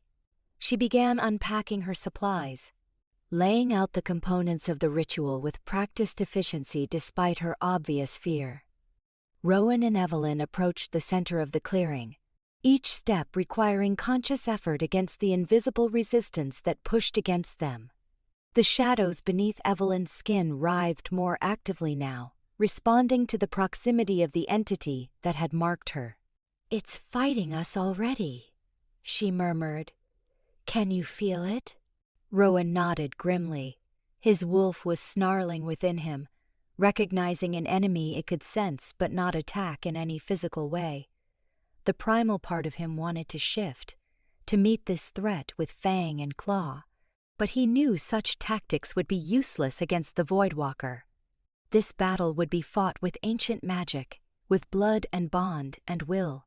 Following Luna's instructions, they began creating the ritual circle, pouring a thin line of silver dust in a perfect ring around the twisted tree. The metal hissed and smoked where it touched the ground, as if the earth itself rejected its presence. Next came the black candles, placed at specific points around the circle. As Evelyn positioned each one, she infused it with a mixture of the grave dirt and bone fragments they had collected, murmuring words of binding and containment.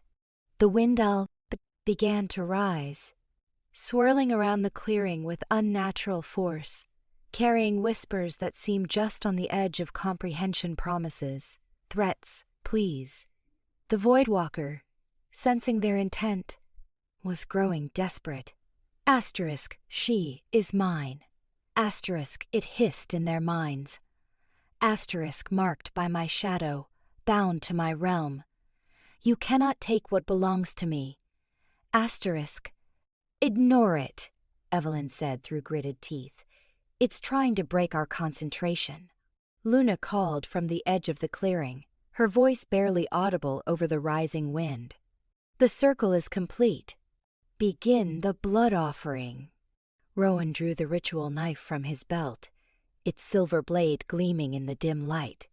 With steady hands, he made a cut across his palm, deeper than the demonstration the previous night had required. Blood welled immediately, bright and vital.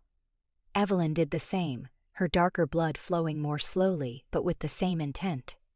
They stood facing each other. Across the circle, their bleeding palms extended. Now, Luna called. They began the incantation, their voices joining in the ancient druidic language that felt strange yet oddly familiar on their tongues. As they spoke, they moved toward each other, step by careful step, their eyes locked, their voices gaining strength despite the howling wind that sought to drown them out. The moment their bloodied palms met, a shock of energy surged through them both. The mate bond, dormant for 3 years, flared to life with blinding intensity. Rowan gasped as sensations flooded him, Evelyn's presence in his mind, her emotions, her very essence intertwining with his own. The circle of silver dust began to glow, the black candles igniting spontaneously with flames that burned an eerie blue. The air within the circle shimmered, the boundary between worlds thinning visibly as the ritual gained power. No. The Voidwalker's mental voice was a scream of rage and fear. You cannot bind me. The twisted tree at the center of the circle contorted further, its branches lashing out like whips toward the intruders who dared to challenge its dominion. But the circle held, the silver barrier repelling the physical manifestations of the entity's anger. "Continue the incantation," Luna shouted above the chaos. "Don't break contact." Their voices rose in unison, the ancient words flowing more naturally now, as they repeated the phrases of binding and banishment. The mate bond pulsed between them, growing stronger with each syllable, each shared breath. And then, as the final words of the incantation fell from their lips, everything stopped. The wind died instantly, the howling voices ceased, the clearing fell into an unnatural stillness, as if the world itself held its breath. For a heartbeat, nothing happened. Then Rowan felt a cold, impossible pressure, as if the air around him had suddenly gained the density of water, of stone. He couldn't move. Breathe. Beside him, still connected by their joined hands, Evelyn's eyes widened in alarm. "It's happening," she whispered, her voice sounding distant despite their proximity. "The crossing. Don't fight it, Rowan. Let go." Let go. The instruction went against every instinct he possessed. His wolf howled in panic, sensing the approach of something it recognized as deeply wrong, as antithetical to life itself. But he trusted Evelyn, trusted the bond that now blazed between them, bright and undeniable. With a conscious effort of will, Rowan stopped resisting. He let the pressure take him, let his consciousness begin to separate from his physical form. The world around him changed, the clearing, the twisted tree, even Evelyn's physical form faded from his perception, replaced by a landscape that defied description, a place of shadows and void, of endless empty spaces, punctuated by fragments of reality that drifted like islands in a dark sea. And there, in the midst of this impossible realm, he saw the true form of the Voidwalker. Not the twisted tree that served as its anchor in the physical world, but the entity itself. A vast, ancient consciousness, a hunger that had existed since the first spark of life emerged in the universe. It was darkness given purpose, emptiness made aware. It was terrifying in its alien nature, in the patient malevolence that radiated from it in palpable waves. Beside him, or what passed for beside in this placeless place, Evelyn's spirit form glowed with a pale light, the shadows that had marked her physical body, now external, swirling around her like reluctant servants. You should not be here, Wolf. The Voidwalker communicated, its thoughts striking Rowan's consciousness with physical force. This is not your realm. Not yet. I've come to bind you, Rowan responded, finding that he could speak here without a physical voice. To stop you from feeding on my pack, on my world. The entity's attention shifted, focusing on him with an intensity that would have been painful in the physical realm. Bold. Foolish. The mate of my marked one thinks to challenge me in my own domain? Not alone. Evelyn's voice rang out, stronger here than in the physical world. Together, as we were meant to be. She moved closer to Rowan, their spirit forms touching, merging partially at the edges. The bond between them blazed even brighter, a golden thread that connected them despite the alien environment. The Void Walker recoiled slightly, its vast form contracting. Asterisk, the bond, it burns. Asterisk, understanding dawned on Rowan. The mate bond, the connection the moon goddess had forged between them, was anathema to this creature of emptiness and hunger. It represented everything the Void Walker could never have, could never understand. Connection, completion, love. Now, Evelyn urged, while it's weakened, the binding words. Together, they began the second part of the incantation words of power that Luna had made them memorize, that had been written in the ancient texts specifically for this moment. This confrontation. As they spoke in unison, golden light began to spread from their joined spirits, forming chains that reached toward the Void Walker. The entity thrashed, trying to retreat, to escape the binding that threatened to contain it. Asterisk, you cannot hold me. I am eternal. I am hunger itself. Asterisk, but the chains continued to extend, wrapping around the vast darkness, constraining it, containing it. With each word of the incantation, the bonds grew stronger, the Void Walker's struggles more desperate. And then Rowan felt a terrible, wrenching sensation, as if something were trying to tear him in half. His wolf howled in agony as his spirit began to separate from the anchor of his physical body, drawn deeper into the void by the Void Walker's desperate attempt to feed on his life energy. Rowan! Evelyn's voice seemed to come from far away. Hold on to the bond. Don't let go. He reached for the golden thread that connected them, clinging to it with all his will as the void pulled at him, as the hungry darkness sought to devour his essence. The pain was beyond anything he had experienced, beyond what he had imagined possible. It felt as if his very soul was being shredded, consumed bit by bit by the ancient entity's insatiable appetite. And through it all, he held on to the bond, on to Evelyn, refusing to be separated from her again by distance. Not by curse, not by death itself. Just when he thought he couldn't endure another moment, when the pain had reached a crescendo that threatened to obliterate his consciousness entirely, something changed. The pulling sensation ceased abruptly, replaced by a different kind of pressure, a pushing, as if the void itself were rejecting his presence. It's working! Evelyn's voice was stronger again, closer. The binding is taking hold. We need to return now, before we're trapped here. The golden chains around the Void Walker had contracted, compressing the vast entity into a smaller, contained form.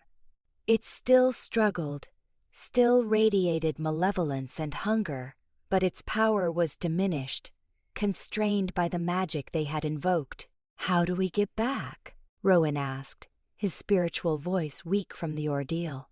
Follow the bond, Evelyn instructed. It leads back to our bodies, to the physical world.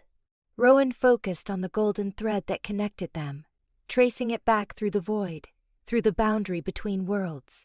It grew brighter as they followed it, leading them away from the darkness, toward the light of the physical realm. But something was wrong.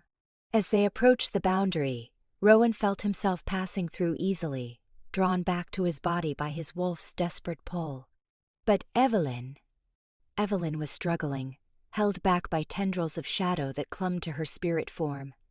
Evelyn, he called, reaching for her as he felt himself being pulled away. Come with me. I'm trying. Her voice was strained, desperate. The curse, it's binding me here. I can't break free. Panic surged through Rowan as he realized what was happening. The Void Walker's mark on her, The curse that had kept her trapped between worlds for 3 years was preventing her from fully returning to the physical realm now that the entity was bound. "No!" he shouted, fighting against the inexorable pull of his own body. "I won't leave you here!" "You have to go back," Evelyn insisted, her form growing fainter as the distance between them increased. "Your wolf can't sustain you here much longer. You'll die if you stay." "Not without you," Rowan insisted, reaching desperately for the bond that still connected them. "I lost you once. I won't lose you again." With a tremendous effort of will, he pushed back against the pull of his physical body, extending his spirit toward Evelyn. The bond between them stretched, thinned, but held a lifeline in the void. "Take my hand," he urged. "The bond is stronger than the curse." "It has to be." Evelyn reached for him, her spectral fingers straining toward his. As their spirits touched, the golden light of the bond flared brilliantly, burning away the shadow tendrils that sought to hold her in the void. "Together," Rowan insisted. "We go back together." With a final surge of will, he pulled her toward him, toward the boundary, toward life. The resistance was tremendous, the void itself seeming to fight against losing its marked one. But the mate bond proved stronger, its light cutting through the darkness, creating a path that both of them could follow. And suddenly, with a sensation like breaking through the surface of water after being submerged too long, they were back in their bodies, back in the clearing, back in the physical world. Rowan gasped, air flooding his lungs as his consciousness fully reintegrated with his physical form. Beside him, still connected by their joined hands, Evelyn did the Sima genuine breath, a real need for air, as if she were truly alive again. The ritual circle still glowed around them, the silver dust now molten in its intensity, the black candles burned down to stubs. At the center, the twisted tree had transformed its bark smoothed, its branches no longer grasping but simply reaching toward the sky, as trees were meant to do. Within it, bound and contained, the essence of the Void Walker pulsed weakly, its influence constrained to this single point in the physical world. "You did it!" Luna's voice came from the edge of the clearing, awe and relief mingling in her tone. "You bound it." Rowan turned to Evelyn, his heart pounding with hope and fear. Her appearance had changed. The shadows beneath her skin were gone, replaced by the warm flush of living blood. Her eyes, once distant and otherworldly, now shone with immediate presence, with life. "Evelyn," he whispered, hardly daring to believe what he was seeing. She looked down at her hands in wonder, turning them over as if seeing them for the first time. "I'm whole," she breathed. "The corset's broken. I can feel it." The bond between them pulsed, stronger than ever, no longer one-sided but fully reciprocal, connecting them as true mates were meant to be connected. Rowan could feel her emotions as clearly as his own, her shock, her joy, her overwhelming relief at being fully returned to the world of the living. "How?" Luna asked, approaching cautiously, her healer's instincts already assessing the change in Evelyn's condition. "The text didn't mention this possibility." "The bond," Evelyn said, her eyes meeting Rowan's with a depth of emotion that took his breath away. "When we were in the void, when the Void Walker was bound, Rowan refused to leave without me. He reached for me through the bond, and it burned away the curse." "The power of a true mate bond," Luna murmured, understanding dawning in her eyes. "Of course. It's the strongest magic there is, stronger than any curse, any binding." Rowan barely heard her, his attention fixed entirely on Evelyn, on Elena, his mate, returned to him not just in form, but in spirit, in life itself. "You came back for me," she whispered, wonder in her voice. Even after everything, you came back for me. Always, Rowan promised, reaching to touch her face, to feel the warmth of her skin beneath his fingers. I will always come back for you. The moment was interrupted by a commotion at the edge of the clearing. Xavier's warriors had approached, drawn by the surge of energy from the completed ritual. Beta, Nadia called, her voice tight with concern. Are you all right? We felt something happened. We're fine, Rowan assured her, not taking his eyes from Evelyn. Better than fine. The Voidwalker is bound, and... He hesitated, then continued with quiet certainty. And my mate has returned to me. The warriors exchanged startled glances, but had the wisdom not to question further. They had been briefed on the basics of the situation, had known that the strange woman called Evelyn was somehow connected to the Beta, but the full truth had been kept between Rowan, Xavier, and Luna. We should return to the pack, Luna suggested gently. The ritual has taken a toll on both of you, and we need to properly secure this site now that the Voidwalker is bound. Rowan nodded, reluctantly breaking eye contact with Evelyn to survey the clearing. The twisted tranau, just an ordinary tree with the entity contained within it would need to be guarded, the circle maintained. But those were concerns for later. For now, all he wanted was to take Evelyn home, to begin the process of healing the wounds of the past 3 years. With Luna's help, they carefully packed the remaining ritual components, making sure to leave the silver circle intact around the transformed tree. The binding would hold, but precautions were still necessary. The Voidwalker, though contained, was not destroyed. It could never be truly destroyed, only imprisoned, prevented from feeding on the life energy it craved. As they made their way back through the woods, Rowan couldn't stop glancing at Evelyn, marveling at the change in her. She walked with a new lightness, her steps no longer the eerily silent movements of one caught between worlds but the solid footfalls of a living woman. Her skin had lost its unnatural pallor, taking on the warm tones he remembered from before her disappearance. And her eyes, those were perhaps the most profound change. No longer distant and alien, they now reflected emotions openly, vividly, as they moved from exhaustion to wonder to joy as she experienced the world anew through fully living senses. The warriors led the way, forming a protective perimeter around the trio as they emerged from the cursed woods. The change was immediate and welcomed the air warmer, cleaner, the natural sounds of the forest resuming as they left the Voidwalker's influence behind. Xavier was waiting at the boundary, his expression shifting from tense concern to relief as he saw them approach. "It's done?"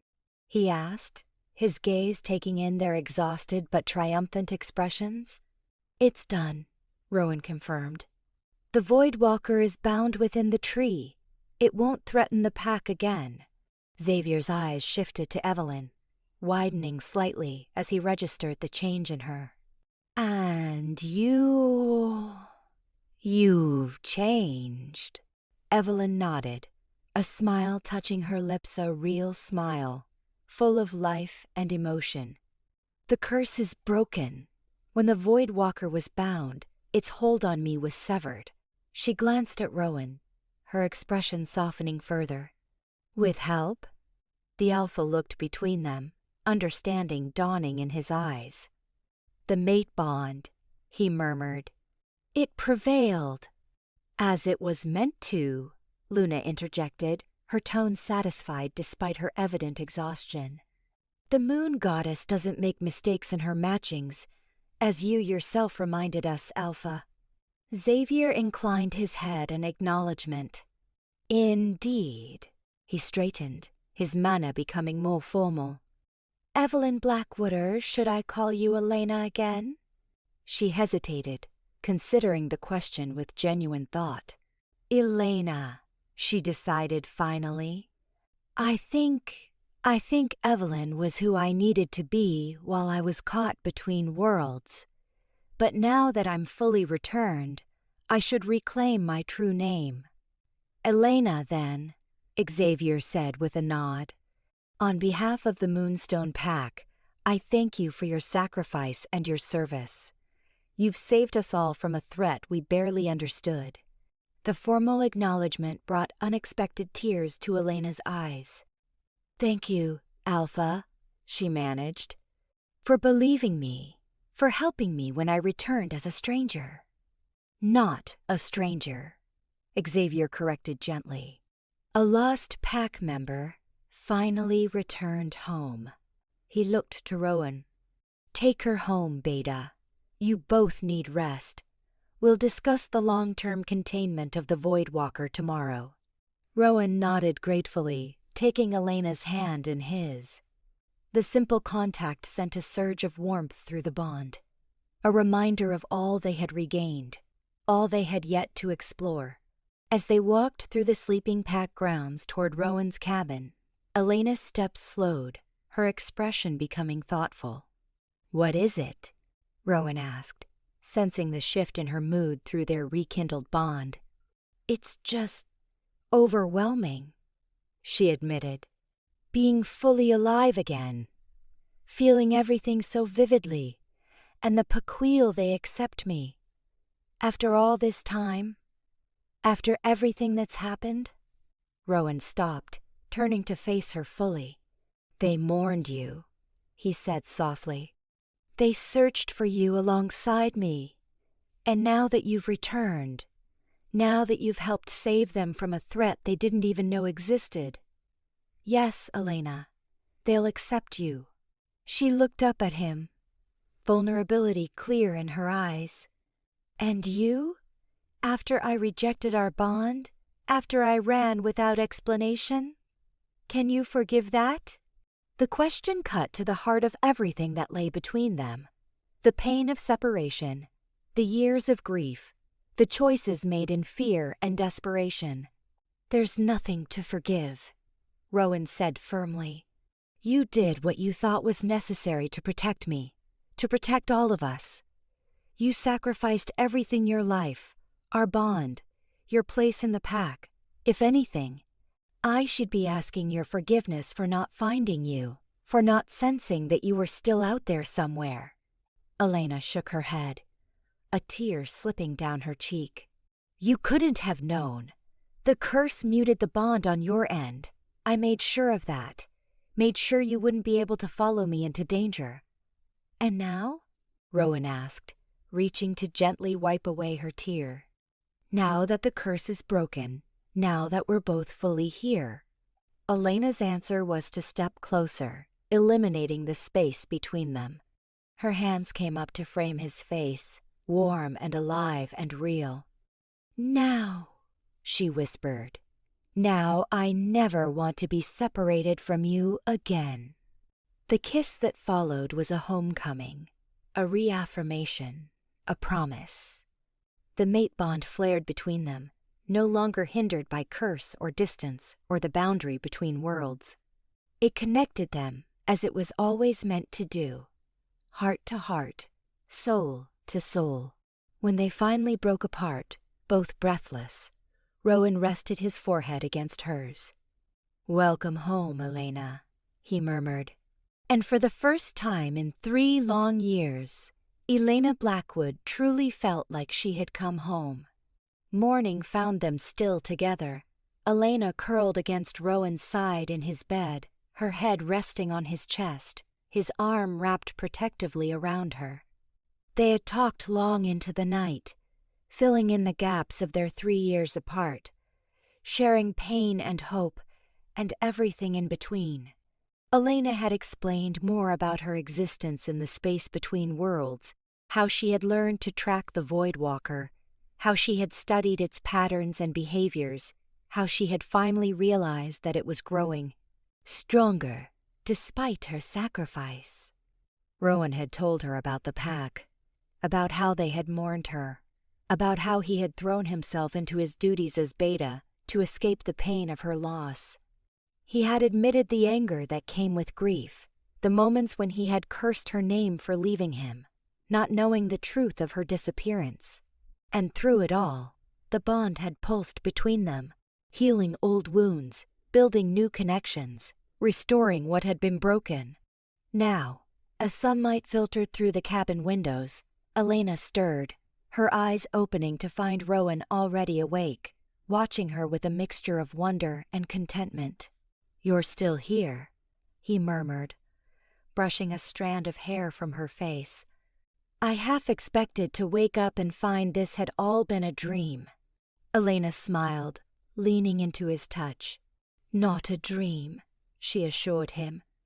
"Though, I'll admit, being alive again, being with you like this, it feels like one." The simple domestic moment was interrupted by a knock at the cabin door. Rowan sighed, reluctant to leave the warmth of their shared bed, but duty called. "That'll be Xavier," he said, pressing a quick kiss to Elena's forehead before rising. "We need to discuss the containment measures for the Void Walker." Elena nodded, her expression becoming more serious. "It's bound, but not destroyed. It will need to be guarded, the binding renewed periodically." Rowan pulled on clothes and went to answer the door, finding not only Xavier but also Luna waiting outside. "Sorry to interrupt," the Alpha said, not looking particularly sorry at all.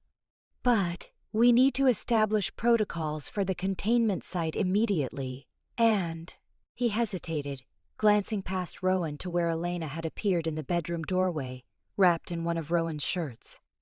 "There are pack members asking questions about our late-night expedition and about our visitor who seems to have undergone quite a transformation. They deserve answers," Rowan acknowledged. "Give us a few minutes to get ready?" Xavier nodded. "We'll wait outside." When the door closed, Rowan turned to Elena, noting the apprehension in her expression. "Nervous about facing the pack?" he asked gently. "A little," she admitted. "It's been 3 years. I'm not the same person they knew." "None of us are," Rowan pointed out. "Time changes everyone, not just those who've been cursed by ancient entities." That drew a small smile from her. "True enough." She straightened her shoulders, determination replacing anxiety. "All right, let's face them together." They dressed quickly, Elena borrowing more of Rowan's clothes since her own were still back at the guest cabin. The slightly oversized garments emphasized her returned vitality, the way she now filled space in the physical world with presence and warmth. Outside, Xavier and Luna were waiting patiently. The Alpha's expression was carefully neutral, but Luna was practically beaming, her healer's instincts clearly pleased with Elena's physical recovery. "You look well," she said, reaching out to clasp Elena's hands in her own. "The return to full life agrees with you. It feels strange," Elena admitted. "Good, but strange. Like waking up from a long, cold dream." "Your body may need time to readjust," Luna warned. "Don't push yourself too hard these first few days. Your spirit has returned fully, but your physical form is still remembering what it means to be truly alive." Elena nodded, grateful for the advice. "I'll be careful." They made their way to the pack house, where Xavier had called a meeting of the pack counseled the senior wolves, who helped govern the Moonstone Pack alongside their alpha. The atmosphere in the council chamber was tense with curiosity and speculation, conversations falling silent as Rowan and Elena entered. Xavier took his place at the head of the long table, gesturing for Rowan to sit at his right hand, as befitted the Beta. Elena hesitated, uncertain of her place in this formal setting, but Rowan pulled out the chair beside his own, making his intentions clear. As the mate of the Beta, her place was at his side. The symbolism wasn't lost on the council members, whose expressions ranged from shock to confusion to dawning understanding as they took in Elena's transformed appearance and her position beside Rowan. "Many of you have questions about last night's events," Xavier began without preamble. About the ritual performed in the cursed woods, and about our guest. He gestured to Elena. I believe introductions or, rather, reintroductions are in order. All eyes turned to Elena, who straightened under the collective scrutiny. My name is Elena Blackwood, she said, her voice steady despite the nerves Rowan could feel through their bond. 3 years ago, I disappeared into the cursed woods on the night my mate bond with Rowan Silverclaw manifested. Murmurs broke out around the table, the council members exchanging startled glances. Elena waited for the noise to subside before continuing. I encountered an ancient entity there, the Voidwalker, a being that feeds on life energy. It marked me with its curse, trapping me between worlds, neither fully alive nor dead. She took a deep breath. I stayed away to protect the pack, to prevent the Voidwalker from using me as a conduit to feed on all of you.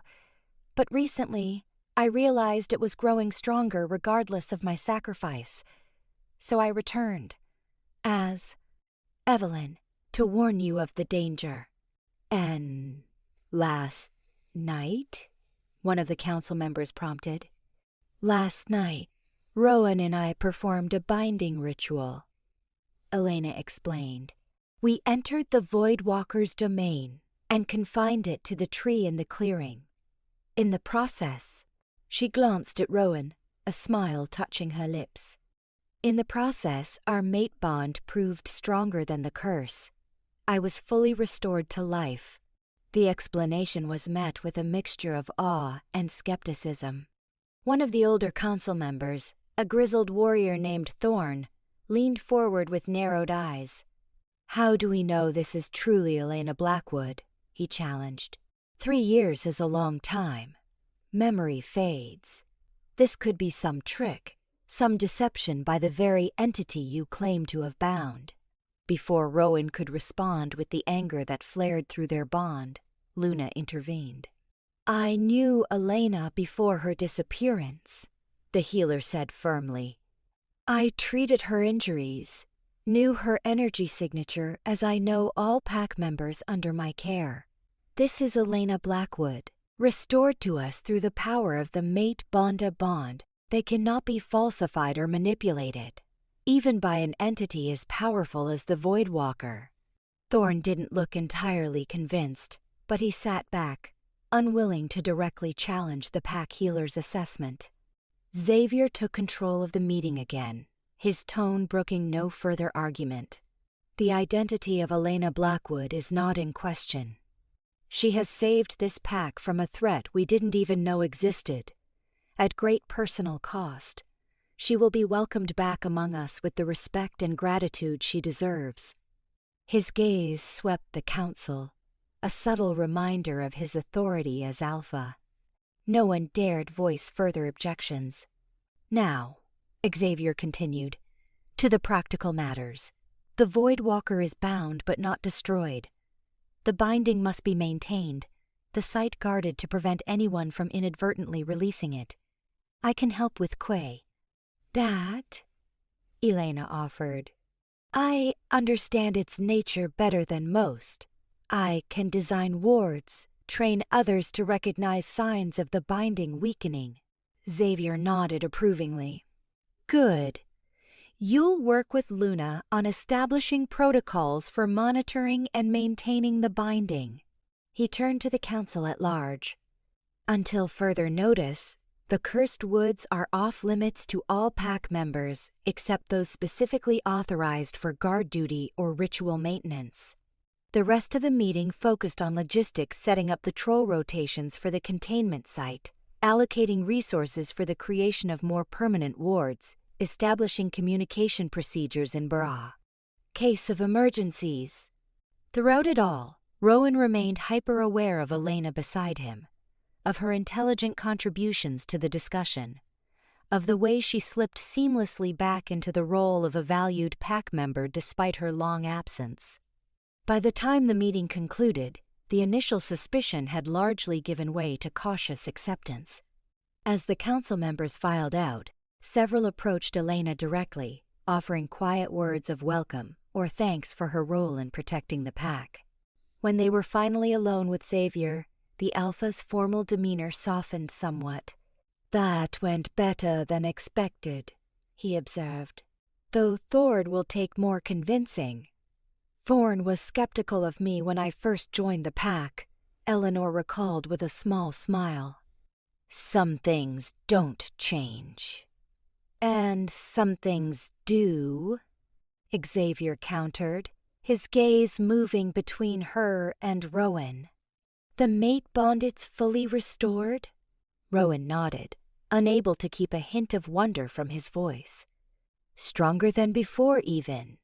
We can sense each other's emotions, physical state. It's like the separation somehow intensified the connection once it was restored." Xavier nodded thoughtfully. "The old stories speak of such things. Bonds tested by trial emerge stronger, deeper. The moon goddess doesn't give us easy paths, but she rewards perseverance." Elena's hand found Rowan's under the table, their fingers intertwining in a gesture that felt both new and familiar. "We've certainly persevered," she said softly. "Indeed you have," Xavier agreed. "And now, I think you both deserve some time to reconnect properly, away from pack duties and ancient threats." He rose from his seat, the decision clearly made. "Rowan, I'm giving you a week's leave from your Beta responsibilities. Use it wisely." Rowan blinked in surprise. "A week? But the containment protocols can be managed without you for a few days," Xavier interrupted firmly. "Nadia is perfectly capable of handling your duties temporarily. You've earned this time, Rowan. Don't argue." The Alpha's tone made it clear that this was not a suggestion but an order.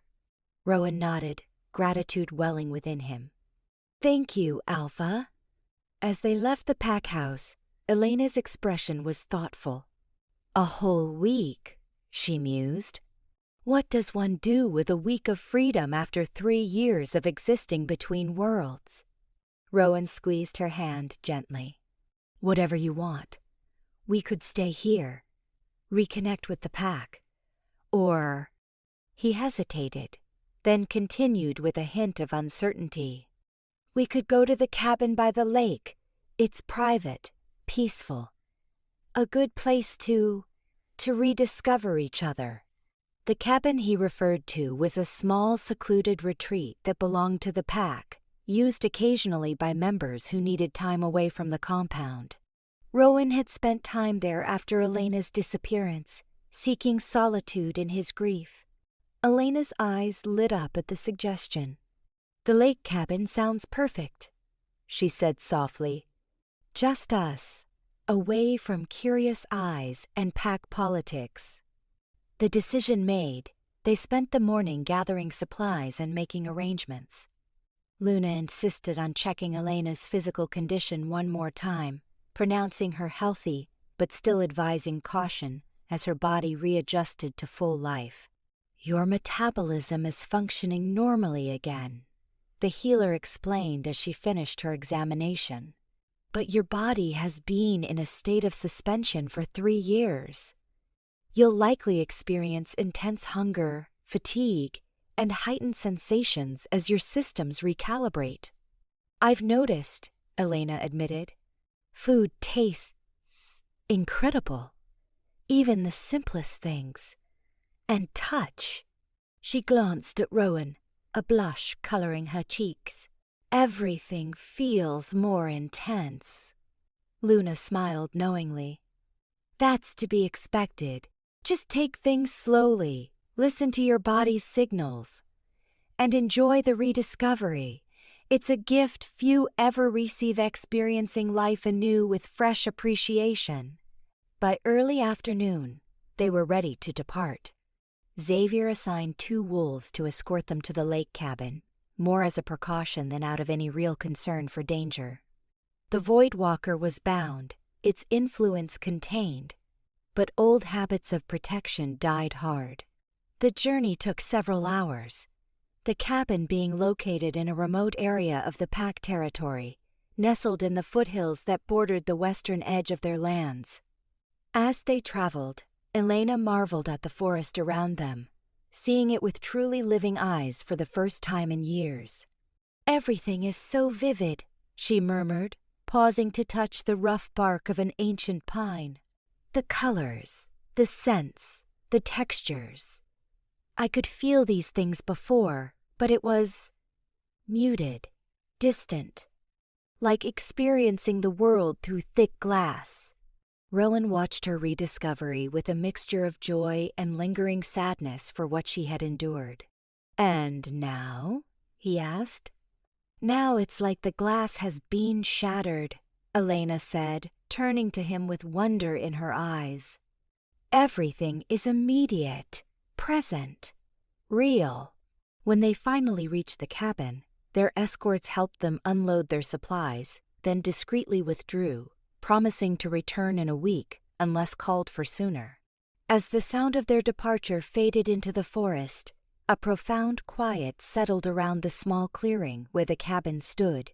For a moment, Elena and Rowan simply stood there, taking in the peaceful scene: the sturdy log cabin with its wide porch, the clear lake stretching out beyond it, the mountains rising in the distance, their peaks still capped with the last remnants of winter snow despite the spring warmth. "It's beautiful," Elena said softly. "Peaceful in a way I'd forgotten could exist." Rowan nodded, understanding exactly what she meant. After the oppressive presence of the Voidwalker, after the years of grief and separation, this place felt like a sanctuary, a space where healing could truly begin. They settled into the cabin easily, unpacking their supplies and reacquainting themselves with the simple Luta main room with a stone fireplace, a small but functional kitchen, a bedroom with windows that faced the lake, and a bathroom with a large clawfoot tub that had been a luxury addition by a previous alpha with a fondness for long soaks. As dusk approached, Rowan built a fire while Elena prepared a simple meal from the provisions they had brought. The domestic scene felt both novel and deeply familiar, as if they were picking up a life together that had been interrupted rather than starting something entirely new. They ate by firelight, sharing comfortable silence interspersed with soft conversation. Through the bond, Rowan could feel Elena's contentment, her wonder at simple pleasures like the taste of food, the warmth of the fire, the sound of the lake lapping at the shore outside. "What was it like?" he asked finally, giving voice to the question that had been with him since her return. "Existing between worlds all that time?" Elena was quiet for a long moment, gathering her thoughts. "It was lonely," she said finally. "I could see both realms, the physical world and the void, but I didn't fully belong to either.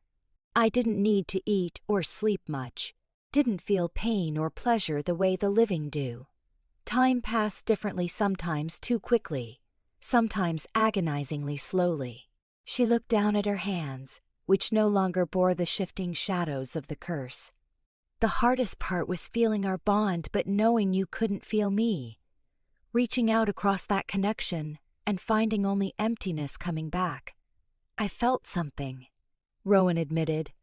"Not the bond, not clearly, but echoes, dreams where you were trying to reach me, moments when I'd catch a scent that reminded me of you, turn expecting to see you there and find nothing. That was me, Elena." Confirmed. "Trying to break through. In the early days, I thought if I could just make you aware of me, make you understand I wasn't truly dead, you might be able to help me find a way back. But the curse was too strong, the barrier too thick. And yet here you are," Rowan said softly, reaching across the table to take her hand. "Back against all odds." Elena's fingers curled around his, warm and alive. "Here I am," she agreed. "Thanks to you, to the bond that wouldn't let go despite everything." The simple acknowledgment hung between them, weighted with all they had endured, all they had overcome. In that moment, with the fire crackling and the night pressing close around the cabin, the past 3 years seemed to compress, to fold in on themselves until the separation felt like a long, dark dream from which they had finally awakened. "Come here," Rowan said softly, tugging gently on her hand. Eleanor rose, moving around the table to stand before him. Without hesitation, Rowan pulled her into his lap, his arms encircling her waist as she settled against him. The position brought their faces close, their breath mingling in the narrow space between them. "I missed you," he murmured, one hand rising to cup her cheek. "Every day, every moment. Even when I thought you were gone forever, even when I tried to convince myself I needed to move on, I missed you. I was always with you," Elena whispered, leaning into his touch.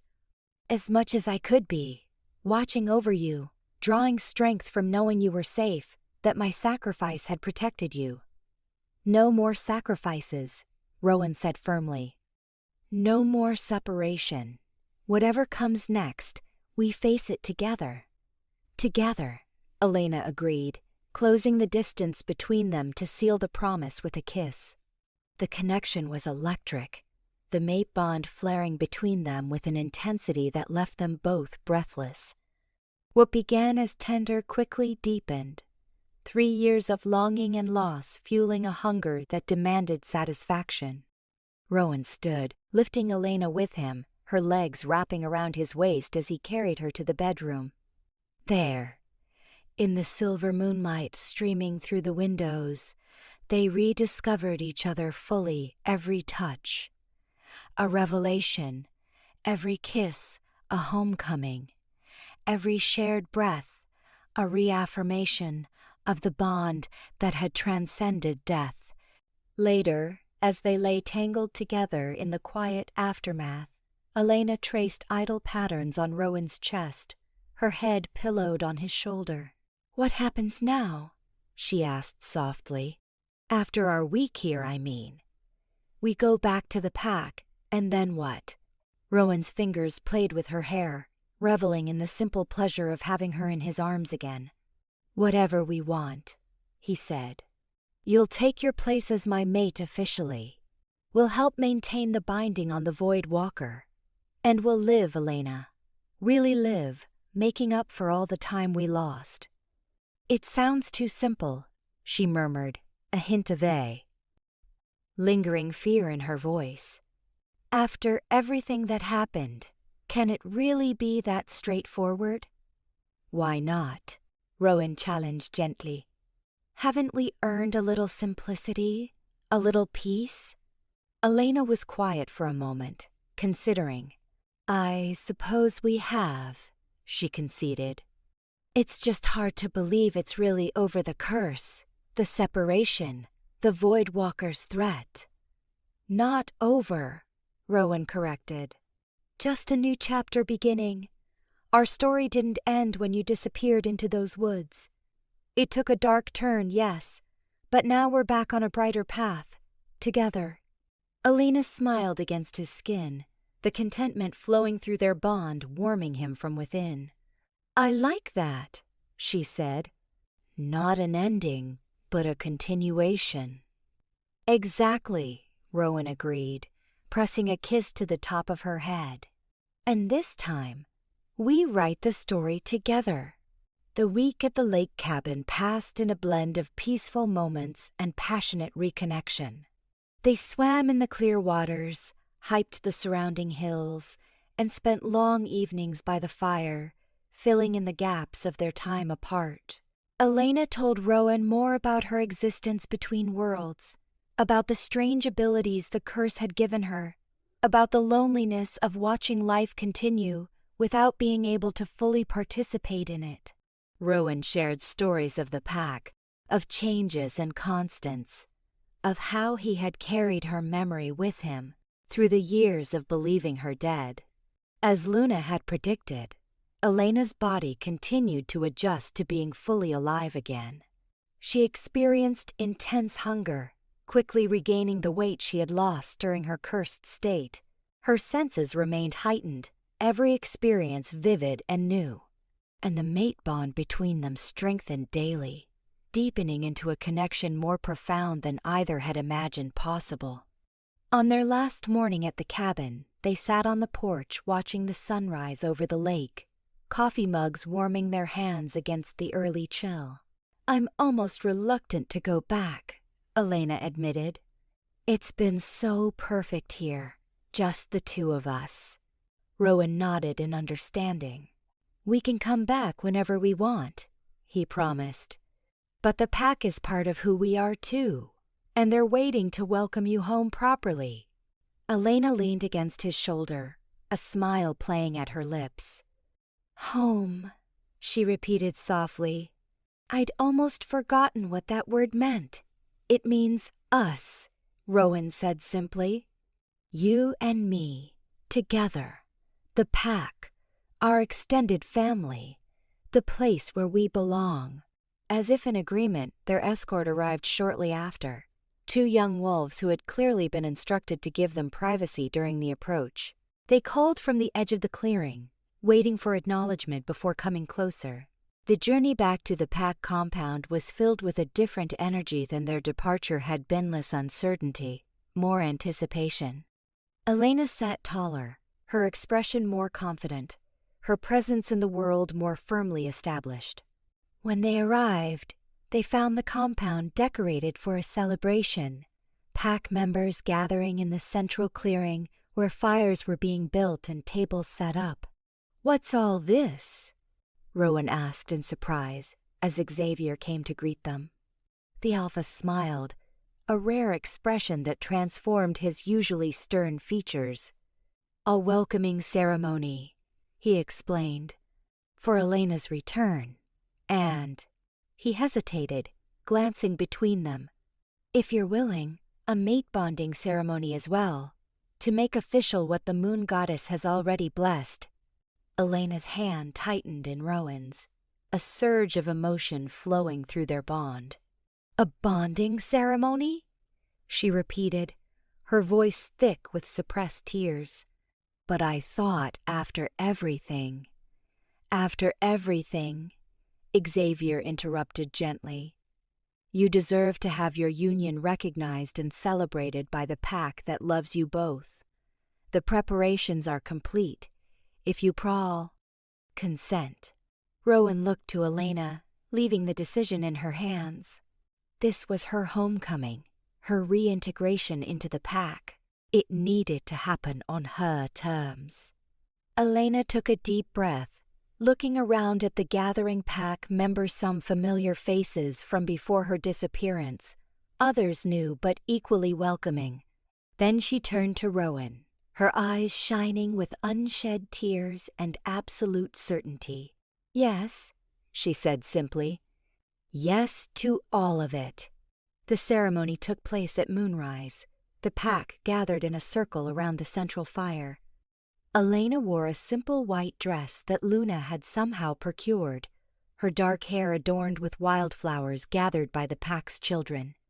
Rowan stood tall and proud in ritual clothing that marked his status as Beta Dark Pants and an open vest that displayed the pack symbol tattooed over his heart. Xavier conducted the ceremony with solemn dignity, invoking the blessing of the moon goddess as he bound their hands together with a silver cord. Luna assisted, burning sacred herbs that sent fragrant smoke spiraling into the night sky. "The moon goddess brings together what belongs together," Xavier intoned, his voice carrying to every member of the assembled pack. "She creates bonds that transcend distance, that overcome obstacles, that even death cannot sever. Today we witness and celebrate such a bond, a true mate connection that has been tested by trial, strengthened by sacrifice, and reforged by love and choice." As the ritual words were spoken, as the silver cord was tied and blessed, the mate bond between Rowan and Elena seemed to take on a physical presence, a golden light that only they could see surrounding them, connecting them heart to heart, soul to soul. What the goddess has joined, let no power in this world or beyond it tear asunder, Xavier concluded, placing his hands over their bound ones in blessing. The pack erupted in howls of celebration, some shifting to their wolf forms to express their joy more fully. Elena and Rowan remained at the center of it all, connected by the ritual cord and by the much deeper, more profound bond that had brought them back together against all odds. Later, as the celebration continued around them, they found a moment of quiet at the edge of the clearing. The silver cord had been removed, replaced by simple rings that Luna had kept safe for 3 years, waiting for a day she had never quite stopped hoping would come. "Happy?" Rowan asked softly, his thumb tracing the ring on Elena's finger. "Beyond words," she replied, leaning into him. "I never thought I'd have this again, the pack, a future, you. When I ran into those woods 3 years ago, I thought I was saying goodbye forever." "And instead, you were just taking the long way home," Rowan suggested, pressing a kiss to her temple. Elena smiled, the expression no longer strange on her fully living face, but natural, radiant. "The long way home," she agreed. "I like that." From across the clearing, Xavier caught their eye, raising a cup in silent toast to the mate pair who had defied death itself to find their way back to each other.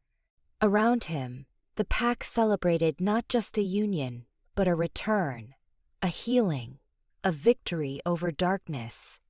And as the moon rose higher in the night sky, bathing the pack lands in silver light, Elena and Rowan stood together, no longer separated by curse or distance or the boundary between worlds. Just 2 wolves, 2 mates, 2 souls connected by a bond that had proven stronger than death itself. A bond that would, they knew with absolute certainty, last for all the days of their livesand perhaps, if the moon goddess willed it, even beyond. For Elena had rejected her mate because she was already dead. But love, true love, had brought her back to life again. Epilogue 1 year later. The clearing in the cursed woods had changed. No longer a place of barren ground and oppressive darkness, it now bloomed with wildflowers and sweet grass, the sunlight filtering through the canopy in dappled patterns that danced across the forest floor. At its center, the once twisted tree stood tall and straight, its bark silver-white, its leaves a vibrant green that seemed to glow from within. Only the faintest shimmer in the air around it, visible only to those who knew what to look for, indicated that something special, something other, remained contained within its trunk. Elena approached the tree cautiously, her hand clasped firmly in Rowan's. Though a year had passed since the binding ritual, visits to this place were still approached with reverence and care. The Void Walker might be contained, but it was not gone, could never truly be gone. It waited, patient and eternal, for any weakness in its prison. "The binding is holding well," Elena observed, her senses still unusually attuned to the space between worlds even after returning fully to life, detecting no signs of deterioration in the magical constraints. "Luna's new ward stones are working." Rowan nodded, his own senses alert for any hint of the malevolence that had once permeated this clearing. "The quarterly renewal ritual is keeping it secure. The apprentices are learning the procedures well." In the year since Elena's return, much had changed within the Moonstone Pack. With the threat of the Voidwalker contained, they had turned their attention to strengthening their magical defenses, to preserving the ancient knowledge that had saved them. Luna had taken on apprentices, teaching them the old ways, ensuring that the rituals and protections would not be forgotten again. Elena herself had become central to this effort, her unique experience giving her insights that no one else possessed. Though fully returned to life, she retained a sensitivity to the boundaries between worlds, an ability to detect disturbances in the veil that separated the physical realm from what lay beyond. "It's strange," she mused, looking around the transformed clearing. "To think that this is where it all began, where I lost everything and eventually found it again."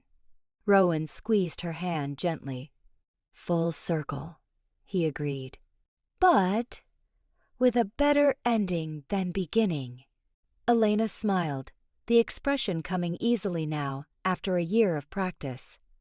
"Not an ending," she reminded him, echoing words he had spoken to her in the lake cabin a year before. "Just another chapter in our continuing story." As if in agreement, a flutter of movement drew their attention to Elena's free hand, which rested protectively over the gentle swell of her stomach. 4 months along, their child grew strong and healthy within her, a miracle neither had dared hope for during the dark years of separation. "Do you think they'll be able to sense it?" Elena wondered, not for the first time. "The Void Walker, the space between worlds, will they inherit my sensitivity?" "If they do," Rowan said firmly, "they'll have us to guide them, to teach them how to use such a gift safely. And they'll have the Pack to protect them, just as the Pack protected us." Elena nodded, finding comfort in his certainty, in the unwavering support that flowed through their bond. The mate connection between them had only grown stronger over the past year, deepening into something that felt as essential as breathing, as natural as the turning of the seasons. They completed their inspection of the binding site in companionable silence, checking the ward stones Luna had placed at cardinal points around the clearing, refreshing the protective herbs that grew in carefully tended patches at the edge of the tree's canopy. As they prepared to leave, Elena paused, turning back to look at the silver-white tree one last time. For a moment, she thought she could sense something stirring within. It not a threat, not an attempt to escape, but a kind of recognition. The Void Walker, aware of her presence, aware of the new life she carried. But there was no malevolence in the sensation, no hungry reaching. Just acknowledgement, a respectful distance. Perhaps even the entity that had cursed her, that had nearly destroyed everything she loved, had learned something from their encounter. "Ready to go home?" Rowan asked, sensing her momentary distraction through their bond. Elena turned away from the tree, from the past it represented, and smiled at the man who had helped her find her way back to life, back to love. "Yes," she said simply. "I'm ready." Hand in hand, they left the clearing, walking back through woods that no longer felt cursed but merely wild, merely part of the natural world with all its dangers and beauties. The Pack waited for them, their extended family bound by choice and loyalty rather than merely blood. And as they emerged from the forest into sunlight, into the future they were building together, Elena felt the last lingering shadow of her time between worlds fall away, replaced by the warm certainty of belonging, of being exactly where she was meant to be. She had rejected her mate because she thought she was already dead. But love had proven stronger than death, stronger than curse, stronger than the ancient hunger that had sought to separate them. Love had brought her home, and home was where she would stay for all the days and nights to come.